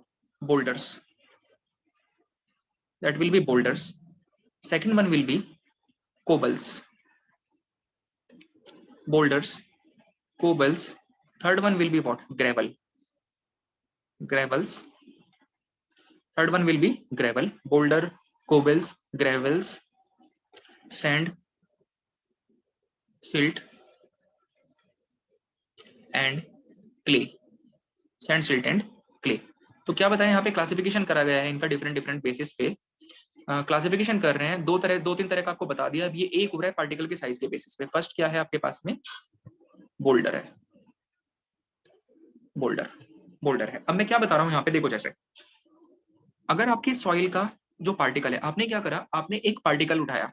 आपने क्या करा? एक पार्टिकल उठाया. आपने एक डिसइंटीग्रेटेड पार्टिकल उठाया. आपको पता है सॉइल होती क्या है? डिसइंटीग्रेटेड पार्टिकल ही तो होते हैं. आपने एक डिसइंटीग्रेटेड पार्टिकल उठाया. आपने उस डिसइंटीग्रेटेड पार्टिकल का डायमीटर देखा. आपने उस डिसइंटीग्रेटेड पार्टिकल का साइज देखा, आपने उस डिसइंटीग्रेटेड पार्टिकल का डायमीटर नोट करा। अगर उस पार्टिकल का डायमीटर, अगर उस डिसइंटीग्रेटेड पार्टिकल का डायमीटर, इफ दैट डायमीटर, वो जो डायमीटर था, अगर वो diameter if D is more than 300 mm, तो आप उसको क्या बोल दोगे? बोल्डर बोल दोगे बस। कोई किस तरह का फर्क नहीं पड़ेगा, क्या प्रॉपर्टी है, क्या है, कुछ नहीं है। सिंपल पार्टिकल उठाया, पार्टिकल का साइज देखा, अगर पार्टिकल का साइज 300 mm से ज्यादा निकल कर आया ना, आपने उसको क्या बोल दिया? That is called as a boulder. उसको क्या बोलते हैं? हम बोल्डर बोलते हैं। That will be called as a boulder, simple.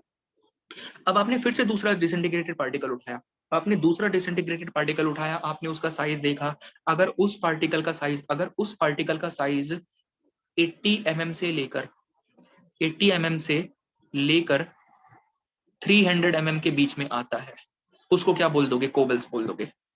सो क्या बताया? अगर उस पार्टिकल का साइज 80 mm से लेकर 300 mm के बीच में आता है, that will be called as cobbles. अगर उस पार्टिकल का साइज 300 mm से ज्यादा निकल कर आया, that will be called as a boulder. आपने तीसरा पार्टिकल उठाया, तीसरा डिसइंटीग्रेटेड पार्टिकल उठाया, आपने उसका साइज देखा, अगर उस पार्टिकल का साइज, अगर उस पार्टिकल का साइज आपका 4.75 mm से लेकर 80 mm तक आ जाता है, आप उसको क्या कहोगे? ग्रेवल कहोगे।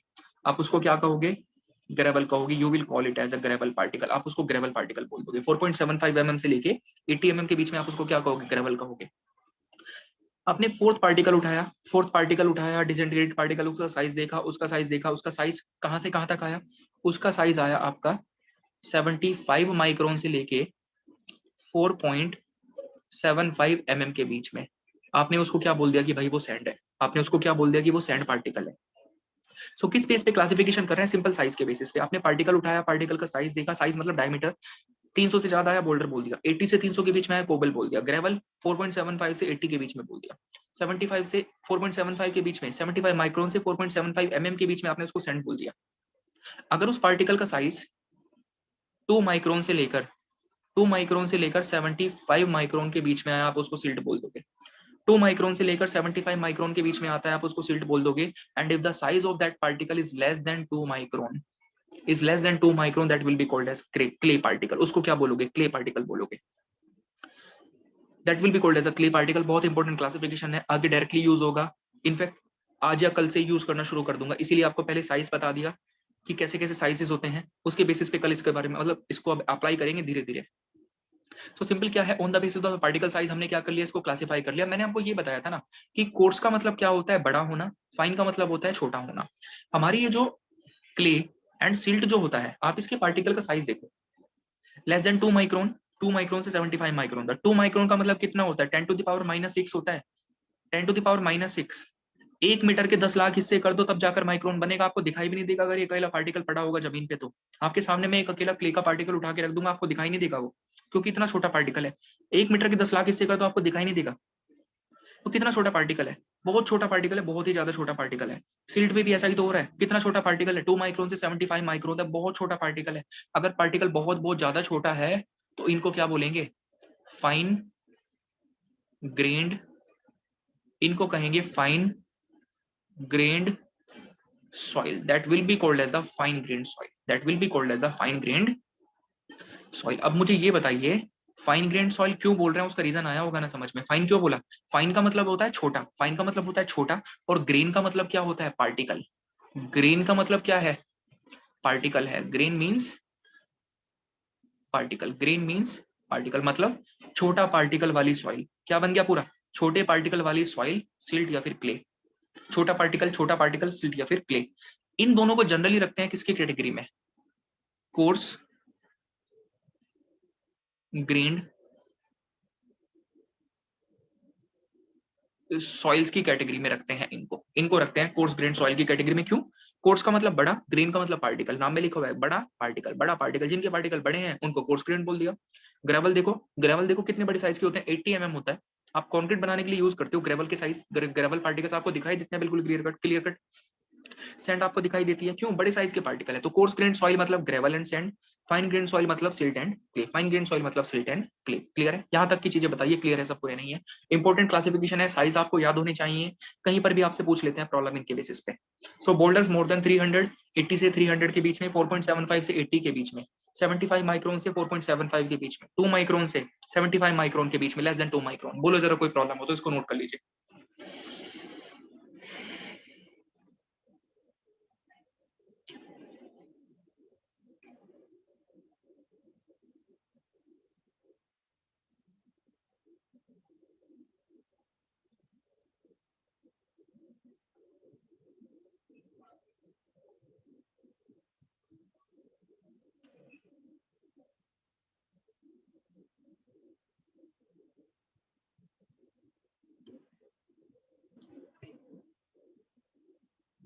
हो गया है, लिख लिया सबने?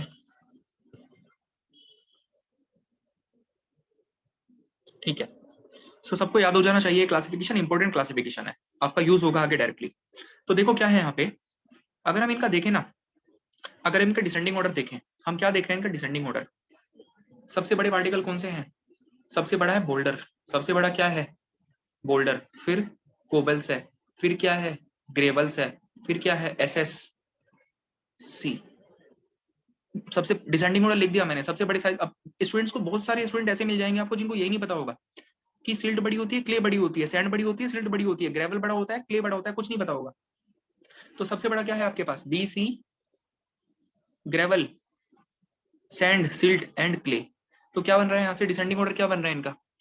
B C G S S C, B C G S S C, ये बन रहा है।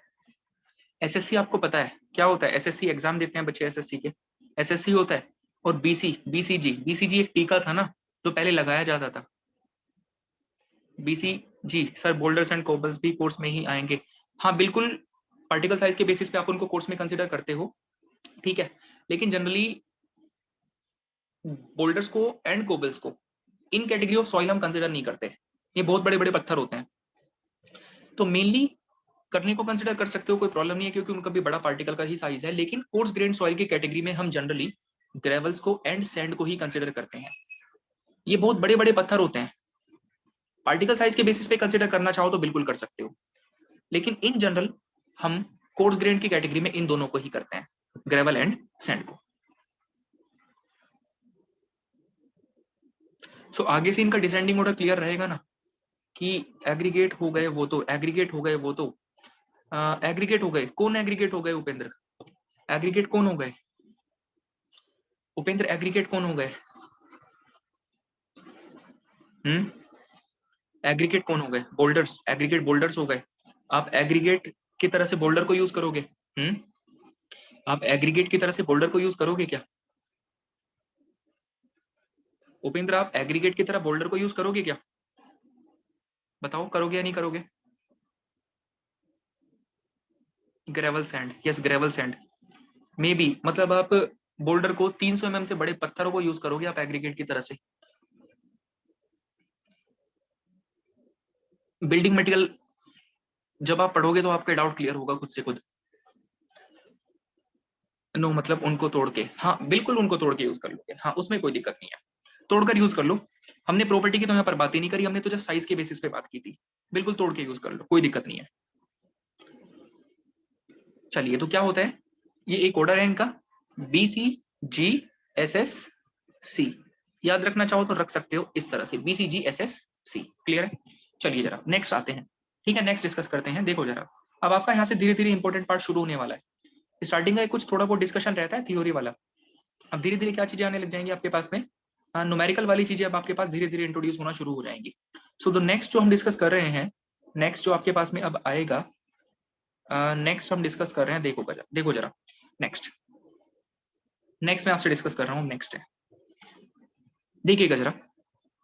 आपको एक सॉइल में अगर हम बात करें तो हमने एक चीज ऑलरेडी डिस्कस कर रखी है कि भाई अगर आपके पास सपोज कोई भी सॉइल मास है, आपके पास कोई भी सपोज सॉइल मास है, उस सॉइल मास में हमेशा क्या क्या चीजें होंगी? उस सॉइल मास में हमेशा सॉलिड्स होंगे। बताओ जरा, किसी भी सॉइल में क्या क्या देखने को मिलेगा हमें हमेशा? क्या क्या हमेशा देखने को मिलेगा? किसी भी सॉइल में हमेशा क्या क्या देखने को मिलेगा?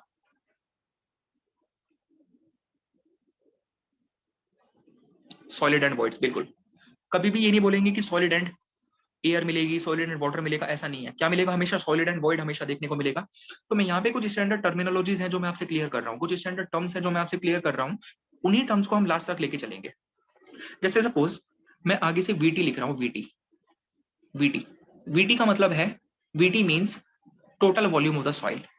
वीटी का मतलब है total volume of soil. VT का मतलब है total volume of the soil. तो आप मुझे ये बताओ कि सॉइल का टोटल वॉल्यूम किसके बराबर होगा? What will be the total volume of the soil? What will be the total volume of soil? बताइए जरा, टोटल वॉल्यूम ऑफ सॉइल किसके बराबर होगा? टोटल वॉल्यूम ऑफ सॉइल किसके बराबर होगा? वॉइड्स प्लस सॉलिड्स, बिल्कुल। That will be equal to the volume of the, that will be equal to the volume of the voids plus volume of the solids, volume of the solids, बिल्कुल। यहाँ पे V V क्या है?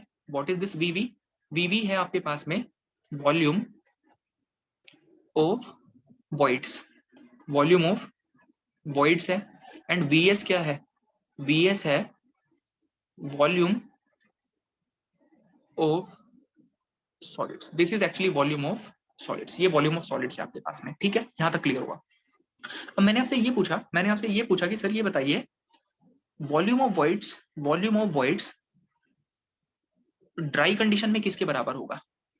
Volume of voids dry condition में किसके बराबर होगा? बोलो जरा, ड्राई कंडीशन में वॉल्यूम ऑफ वॉइड किसके बराबर होगा?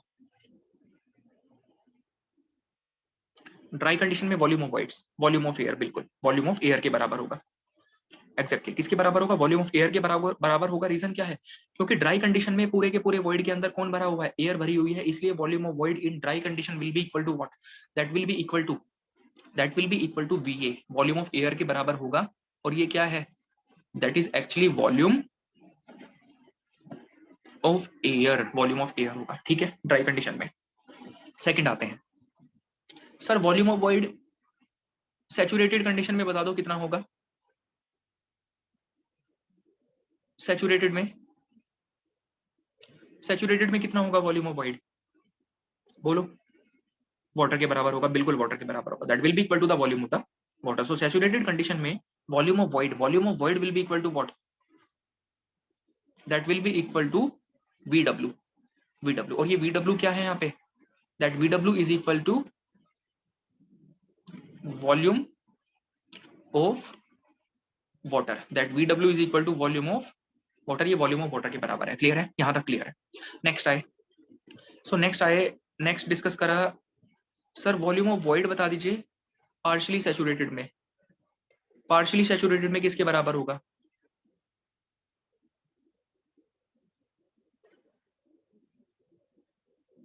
किसके बराबर होगा? बोलो। एयर प्लस वाटर, बिल्कुल। Volume of the solids, volume of air plus water, yes बिल्कुल। That will be equal to the volume of the, that will be equal to volume of air plus volume of water के बराबर होगा। That will be equal to the volume of the air plus volume of water. VW, VW मतलब volume of water है, ये मैंने already ऊपर लिखा हुआ है, वॉल्यूम ऑफ वाटर के बराबर होगा। एंड VA क्या है? That is actually volume of the air. कहां पे गया? ये है ना, that is equal to the volume of the air, volume of air. So ये पार्शियली सैचुरेटेड कंडीशन की बात आ गई आपके पास, ठीक है? अब हम बात करते हैं किसके लिए? वेट के लिए बात करते हैं, वेट के लिए बात करते हैं, वेट के लिए बात करेंगे, वेट के लिए बात करेंगे, ठीक है, वेट के लिए बात करेंगे। अच्छा ये भी तो बताओ, ड्राई में, ड्राई कंडीशन में टोटल वॉल्यूम किसके बराबर होगा? ड्राई कंडीशन में टोटल वॉल्यूम, ड्राई में टोटल वॉल्यूम किसके बराबर होगा? बोलो। VT, VT ड्राई में किसके बराबर होगा? Solids and air, yes, VS plus VA, VA plus VS के बराबर होगा, सॉलिड्स एंड एयर के बराबर होगा, बिल्कुल। VT, VT सैचुरेटेड में किसके बराबर होगा? सैचुरेटेड में, सैचुरेटेड कंडीशन में किसके बराबर होगा? VT volume of solids plus volume of water के बराबर होगा। वाटर के बराबर होगा क्योंकि पूरे के पूरे वर्ल्ड में कौन है? वाटर है, इसके बराबर होगा सैचुरेटेड में। नेक्स्ट आए, किस कंडीशन में? VT बताना है कौन सी कंडीशन में? पार्शियली सैचुरेटेड में। VT in partially saturated condition में, पार्शली सैचुरेटेड कंडीशन में किसके बराबर होगा बोलो, वीटी किसके बराबर होगा, वीटी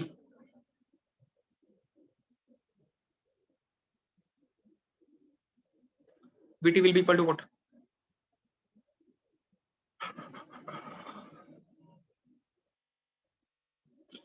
सॉलिड्स, मीनाक्षी आपने, हाँ ठीक है बिल्कुल, solids air and water, yes correct, किसके बराबर होगा, that will be equal to solids plus air plus water के बराबर होगा, that will be equal to solid plus air plus water के बराबर होगा। यहाँ तक का आपको सारा का सारा डिस्कशन समझ में आया होगा। तो आपको हर एक कंडीशन में वॉल्यूम लिखना आ गया है कि किस तरह से आप हर एक कंडीशन में सॉइल का वॉल्यूम डिफाइन कर सकते हो। In every condition you can write down the volume of the soil. बस एक चीज पकड़ते चलना, एक चीज बेसिक अपने दिमाग में रखना कि वॉल्यूम जो होगा ना, total volume, that will be equal to the volume of the solids plus volume of the voids, इसके बराबर होगा। ठीक है, that will be equal to the volume of the solids plus volume of the voids, total volume. बस अब उसके हिसाब से देख लो कि अगर वॉइड में सॉलिड, वॉइड में आपका वाटर है, वॉइड में आपका एयर है, या दोनों है, तो उसके हिसाब से आप लिख सकते हो। बस ये आपका जनरल चीज है। ठीक है, चलिए, सो इसको नोट कर सकते हो आप, फिर अपना आगे डिस्कस करते हैं। मैं एक मिनट पहले नेक्स्ट चीज समझा देता हूँ, उसके बाद लिखना आप आराम से ना। मैं नेक्स्ट पॉइंट आपको समझा देता हूँ, वेट के बारे में बता देता हूँ, उसके बाद आप आराम से नोट कर लेना। ठीक है, देखो जरा। सो नेक्स्ट हम डिस्कस करेंगे किसके बारे में, वेट के बारे में। वेट के बारे में डिस्कस करते हैं। सबसे पहले डब्ल्यू टी, डब्ल्यू टी, हाँ डब्ल्यू,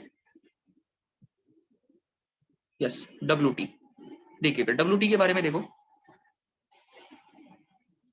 डब्ल्यू टी का मतलब क्या है, W T means total weight, that is total weight of soil, that is total weight of soil. बताइए किसके बराबर होगा, टोटल वेट ऑफ सॉइल किसके बराबर होगा, टोटल वेट ऑफ सॉइल किसके बराबर होगा,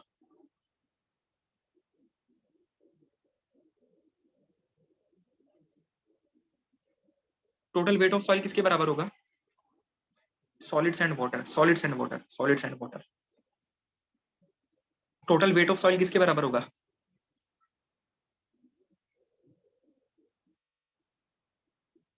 एयर नेग्लिजिबल, एयर नेग्लिजिबल। लेकिन बिल्कुल मतलब धीरे धीरे डिस्कस करते हैं ना, डायरेक्टली। बिल्कुल आपने आंसर ठीक दिया है, उसमें कोई दिक्कत नहीं है, बिल्कुल आपकी चीज ठीक थी, मतलब आपका कंडीशन ठीक था। यस बिल्कुल हिमांशु, आपका जो क्वेश्चन था वो बिल्कुल करेक्ट था कि भाई कंडीशन क्या है, कंडीशन के हिसाब से बताएंगे। पहले आप कंडीशन तो बताओ, उसके बाद हम बताएंगे कि भाई कितना होगा टोटल वेट। बट कंडीशन में भी मैं भी अभी जस्ट आपको कंडीशन बताने वाला हूँ। बस मैं अभी जस्ट एक जनरल पॉइंट पूछ रहा हूँ आपसे कि सॉइल का टोटल वेट कितना होता है। सॉइल का जो टोटल वेट होता है, the total weight of the soil will be equal to W S plus W V, W S plus W V. W S क्या है यहाँ पे, W S is the weight of solids, that is equal to the weight of the solids. And W V क्या है आपके पास में, weight of voids, that is equal to the weight of voids, that is equal to the weight of voids. अब मैं next पे आता हूँ। तो मैंने आपसे ये पूछा, मैंने आपसे ये पूछा कि सर ये वेट ऑफ वॉइड, ये weight of void, weight of void dry condition में किसके बराबर होगा, ड्राई कंडीशन में वेट ऑफ वॉइड किसके बराबर होगा, ड्राई कंडीशन में, ड्राई कंडीशन में वेट ऑफ वॉइड किसके बराबर होगा, weight of void dry condition में, weight of void dry condition में कितना होगा,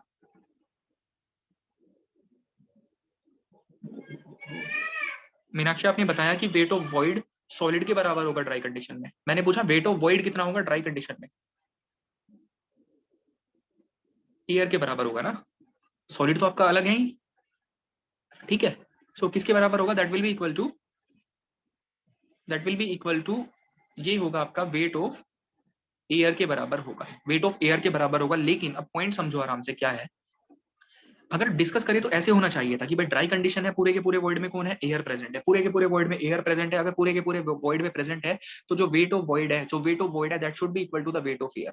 वो वेट ऑफ एयर के बराबर होना चाहिए था, वो एयर के वेट के बराबर होना चाहिए था। लेकिन हम क्या करेंगे यहाँ पे, सिंस एयर का जो वेट होता है ना, एयर का weight, weight of the air approximately negligible, मतलब अप्रोक्सीमेटली नेग्लिजिबल नहीं लिखो इसको, क्या होता है, इसको ऐसे लिखो, weight of air very very small, यानी कि नेग्लिजिबल होता है नेग्लिजिबल होता है, वेट ऑफ एयर नेग्लिजिबल होता है as compare to the weight of the solids and as compare to the weight of water. Weight of air actually zero नहीं होता है, weight of air actually zero नहीं होता है, बहुत कम होता है, लेकिन as compare to the weight of solids, as compare to the weight of air, जो दो चीजें हमारे, दो अदर चीजें जो हमारे सिस्टम में इन्वॉल्व है, कौन कौन सी चीजें हैं, सॉलिड्स हैं एंड वाटर है। सॉलिड एंड वाटर के कंपैरिजन में जो वेट ऑफ एयर होता है, जो वेट ऑफ एयर होता है वो बहुत बहुत बहुत कम होता है, बहुत कम होता है। अगर बहुत कम है, अगर बहुत कम है तो मैं वेट ऑफ एयर को कंसिडर करूं या ना करूं, उससे मुझे कोई फर्क नहीं पड़ेगा, मेरे एनालिसिस पे उससे कोई फर्क नहीं पड़ेगा। इसीलिए मैं क्या करूंगा, इसीलिए मैं क्या करूंगा, इस वेट ऑफ एयर को, ये जो वेट ऑफ एयर है ना, इसको मैं क्या करूंगा, अप्रोक्सीमेटली जीरो मान के चलूंगा। I will be neglecting this weight, मैं इसको क्या करूंगा, नेग्लेक्ट कर दूंगा। रीजन क्या है कि हमारा ये जो एयर का वेट है जीरो नहीं होता है, एग्जैक्टली जीरो नहीं है, लेकिन सॉलिड के कंपैरिजन में एंड वाटर के कंपैरिजन में जो एयर का वेट होता है वो बहुत बहुत कम होता है, एयर का वेट बहुत बहुत कम होता है। अगर एयर का वेट बहुत बहुत कम होता है तो हम क्या करेंगे, उसका वेट नेग्लेक्ट कर देंगे, क्योंकि उसको कंसिडर करने से, इग्नोर करने से हमारे एनालिसिस पे ऐसा कोई ज्यादा फर्क नहीं पड़ेगा, तो हम उसको क्या कर दे रहे हैं, नेग्लेक्ट करके चल रहे हैं। तो अगर मैं आपसे पूछूंगा कि सर ड्राई कंडीशन थी, ड्राई कंडीशन में वेट ऑफ एयर किसके बराबर बचा, sorry wait of void dry condition में किसके बराबर बचा, जीरो के बराबर बचा। जीरो के बराबर ये इसलिए बच रहा है क्योंकि आपने एयर के वेट को नेग्लेक्ट कर दिया है। ड्राई कंडीशन पूरे के पूरे वॉइड में एयर थी, पूरे के पूरे वॉइड में एयर थी, तो उसका वेट आपने नेग्लेक्ट कर दिया प्रैक्टिकल पर्पस के लिए। एक्चुअली जीरो नहीं होता लेकिन बहुत कम होता है, तो हम उसको नेग्लेक्ट करेंगे। सो वेट ऑफ एयर क्या हो जाएगा, जीरो हो जाएगा। अगर वेट ऑफ एयर जीरो हुआ तो वेट ऑफ वॉइड कितना हो गया, जीरो हो गया। वेट ऑफ वॉइड कितना हो जाएगा, जीरो हो जाएगा। अगर वेट ऑफ वॉइड जीरो हुआ तो आप मुझे ड्राई कंडीशन के लिए यहीं से टोटल वेट की भी वैल्यू बता दीजिए, टोटल वेट की वैल्यू कितनी होगी, what will be the value of the total weight, solids के बराबर होगी, yes correct, that will be equal to weight of solids, क्योंकि वाटर नहीं है वहां पे, वहां पे वाटर नहीं है, सिर्फ क्या है, सॉलिड है एंड एयर है, ड्राई कंडीशन है, तो मतलब एयर का वेट आपने हटा दिया, क्या बचेगा, वेट ऑफ सॉलिड बचेगा। क्लियर है यहाँ तक। नेक्स्ट आते हैं कि सर वेट ऑफ वॉइड बता दीजिए मुझे, वेट ऑफ वॉइड बता दीजिए कौन सी कंडीशन में, इन सैचुरेटेड कंडीशन में, इन सैचुरेटेड कंडीशन में बताइए जरा किसके बराबर होगा, वेट ऑफ वाटर, बिल्कुल, that will be equal to the weight of water, yes correct, बिल्कुल आंसर आ रहे हैं, मतलब आप लोगों को चीजें समझ में आ रही हैं, इसका मतलब ये है। So that will be equal to the, that will be equal to the weight of, that will be equal to W W, W W, W W का मतलब क्या है कि आपका वेट ऑफ वाटर के बराबर होगा, that will be equal to the weight of water, मतलब पूरे के पूरे वॉइड में कौन है, वाटर है, तो जो वॉइड का वेट होगा वो किसके बराबर होगा, वाटर के वेट के बराबर हो जाएगा। तो यहाँ से ये भी तो बताओ कि सर टोटल वेट कितना होगा सैचुरेटेड कंडीशन में, टोटल वेट सैचुरेटेड कंडीशन में, सैचुरेटेड कंडीशन में total weight solid and water, yes बिल्कुल, that will be equal to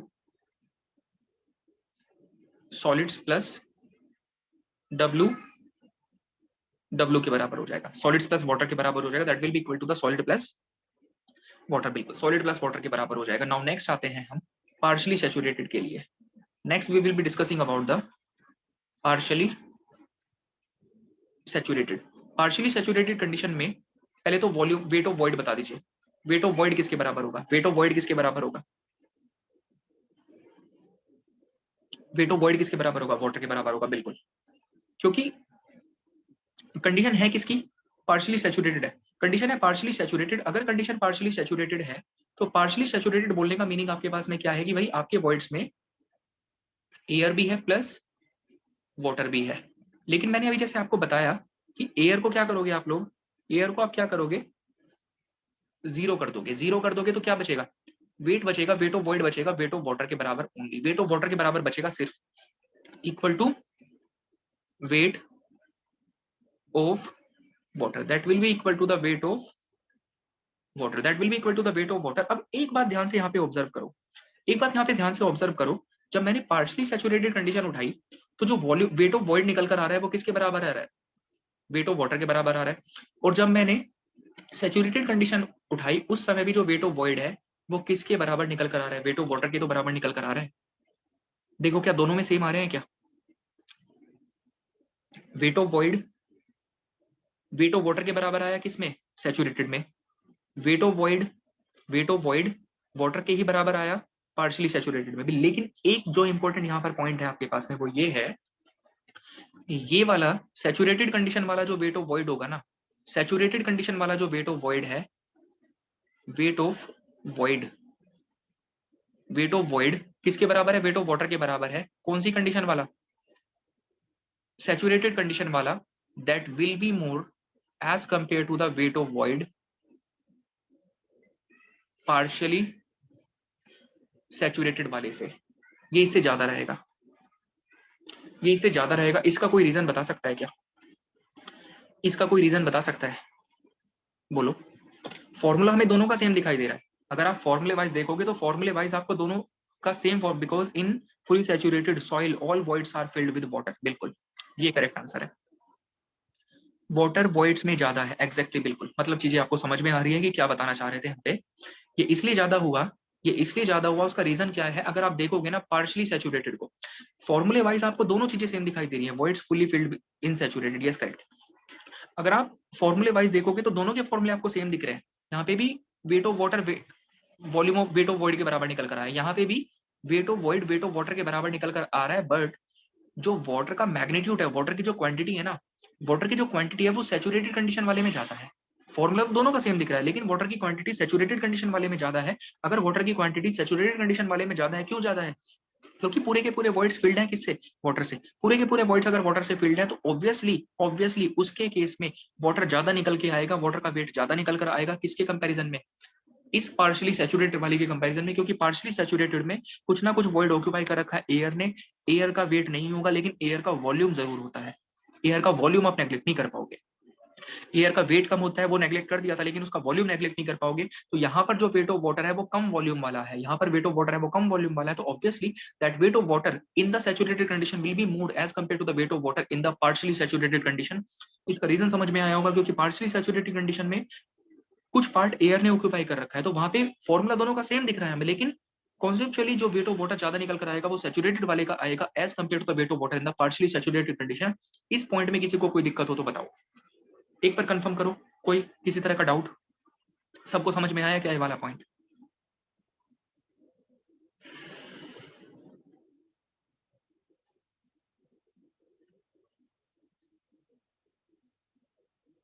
okay, सो यहाँ तक क्लियर है ना? देखो ये छोटे छोटे आपके न्यूमेरिकल्स के लिए बेस तैयार हो रहा है धीरे धीरे। यही सारी चीजें आपको अप्लाई करनी पड़ती है वहां पे। अब मैं जस्ट आपसे एक लास्ट पूछ रहा हूँ, मैं जस्ट आपसे लास्ट पूछ रहा हूँ कि भाई मुझे पार्शियली सैचुरेटेड कंडीशन में, लास्ट में आपसे पूछ रहा हूँ कि भाई मुझे टोटल वेट बता दीजिए कौन सी कंडीशन में पार्शियली सैचुरेटेड में कितना होगा? बता दीजिए कितना होगा?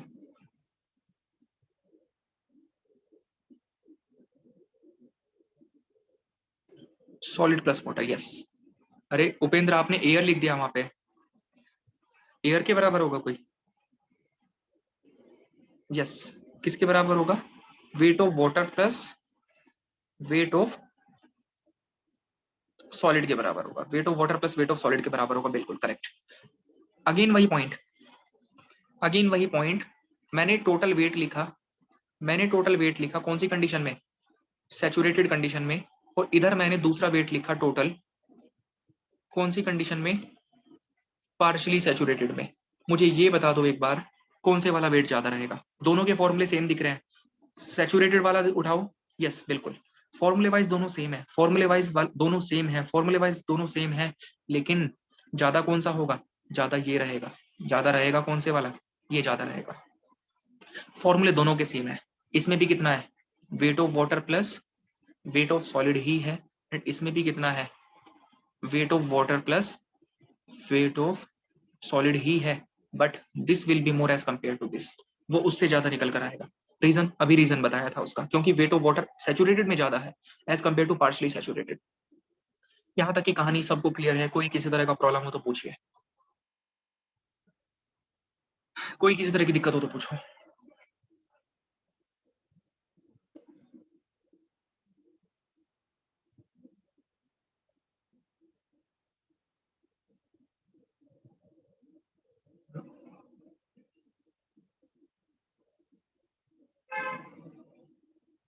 नो प्रॉब्लम, चलो तो आज के लिए इतना ही रखते हैं डिस्कशन, है ना?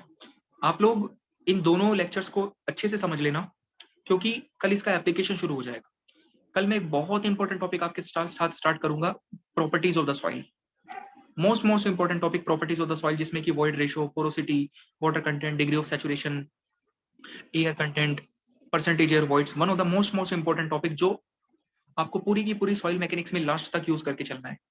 उस टॉपिक के फॉर्मूले, वॉइड रेशियो का फॉर्मूला, पोरोसिटी, उसका सिग्निफिकेंस क्या होता है, वॉइड रेशियो का, पोरोसिटी का सिग्निफिकेंस क्या है, वाटर कंटेंट क्या बताता है, एयर कंटेंट क्या बताता है, डिग्री ऑफ सैचुरेशन क्या बताता है, उनकी रेंज क्या होगी उनकी वैल्यूज की, तो सिग्निफिकेंस, रेंज, फॉर्मूले, सारी चीजें बहुत बहुत डिटेलिंग में डिस्कस करेंगे। कल की क्लास बहुत इंपॉर्टेंट होने वाली है आपके लिए, आप मिस नहीं कर सकते बिल्कुल भी। अगर मिस करोगे तो आने वाले लेक्चर्स में आपको दिक्कत होगी। इन दोनों लेक्चर्स को अच्छे से समझना। बाकी डिस्कशन अपना कल शुरू करते हैं, कल आगे कंटिन्यू करते हैं। धीरे धीरे एक दो क्लास होने दो, फिर उसके बाद धीरे धीरे क्लास की ड्यूरेशन भी बढ़ाएंगे थोड़ा थोड़ा, उसके बाद क्लास की ड्यूरेशन भी बढ़ाएंगे थोड़ी बहुत, ठीक है।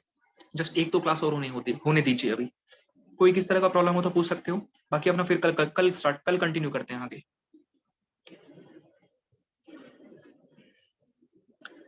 So thank you everyone, thank you, good night everyone.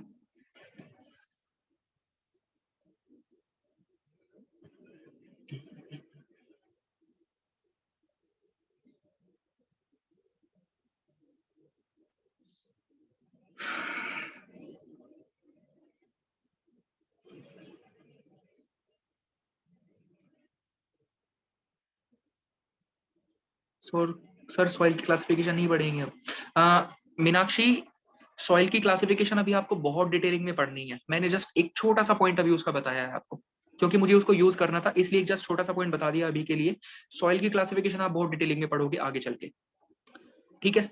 Don't worry, बहुत डिटेलिंग में डिस्कस होगा। अभी तो जस्ट एक, क्योंकि उसको अप्लाई करना था इसलिए आपको थोड़ा सा बता दिया, बाकी बहुत डिटेल में वो डिस्कस होता है। Don't worry about that. Can you repeat the definition of the soil again, just for the notes, just for the notes. Soil में ही, हाँ बिल्कुल, अभी इसी टॉपिक में डिस्कस होगा। जस्ट अभी थोड़ा सा 2-4 दिन, 5-6 दिन की क्लासेस का वेट करो, उसके बाद क्लासिफिकेशन डिस्कस करेंगे इसी में ही।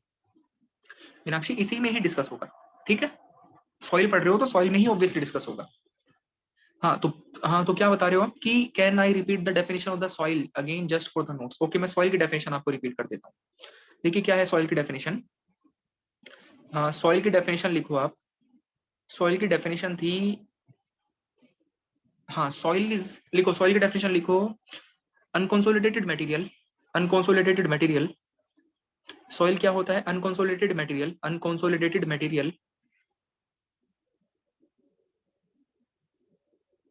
Unconsolidated material, consolidated material composed of solids, composed of solids,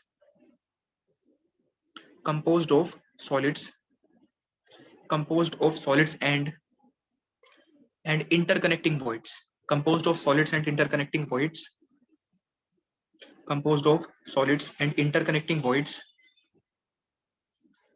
composed of solids and interconnecting voids, and having and having low forces of attraction, and having low forces of attraction, and having low forces of attraction, low forces of attraction, and formed due to, and formed due to, and formed due to weathering of rocks, and formed due to weathering of rocks, and formed due to weathering of rocks, and formed due to weathering of rocks. Sir, can you please display the previous slide? Can I please display the previous slide? Okay. So Puja definition हो गई ना clear? Clear?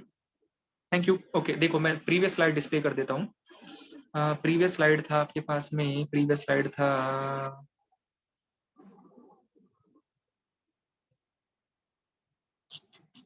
और एक second, white boards, ये देखिए इसके बारे में बात कर रहे थे, ये वाले स्लाइड के बारे में बोल रहे हो।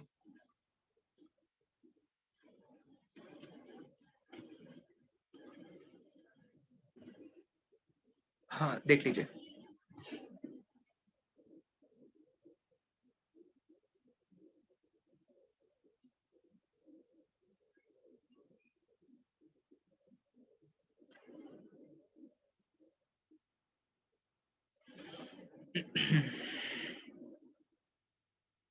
ओके चलिए, थैंक यू एवरीवन। सो अब कल दोबारा करते हैं कंटिन्यू, ठीक है, कल रखेंगे क्लास। Thank you everyone.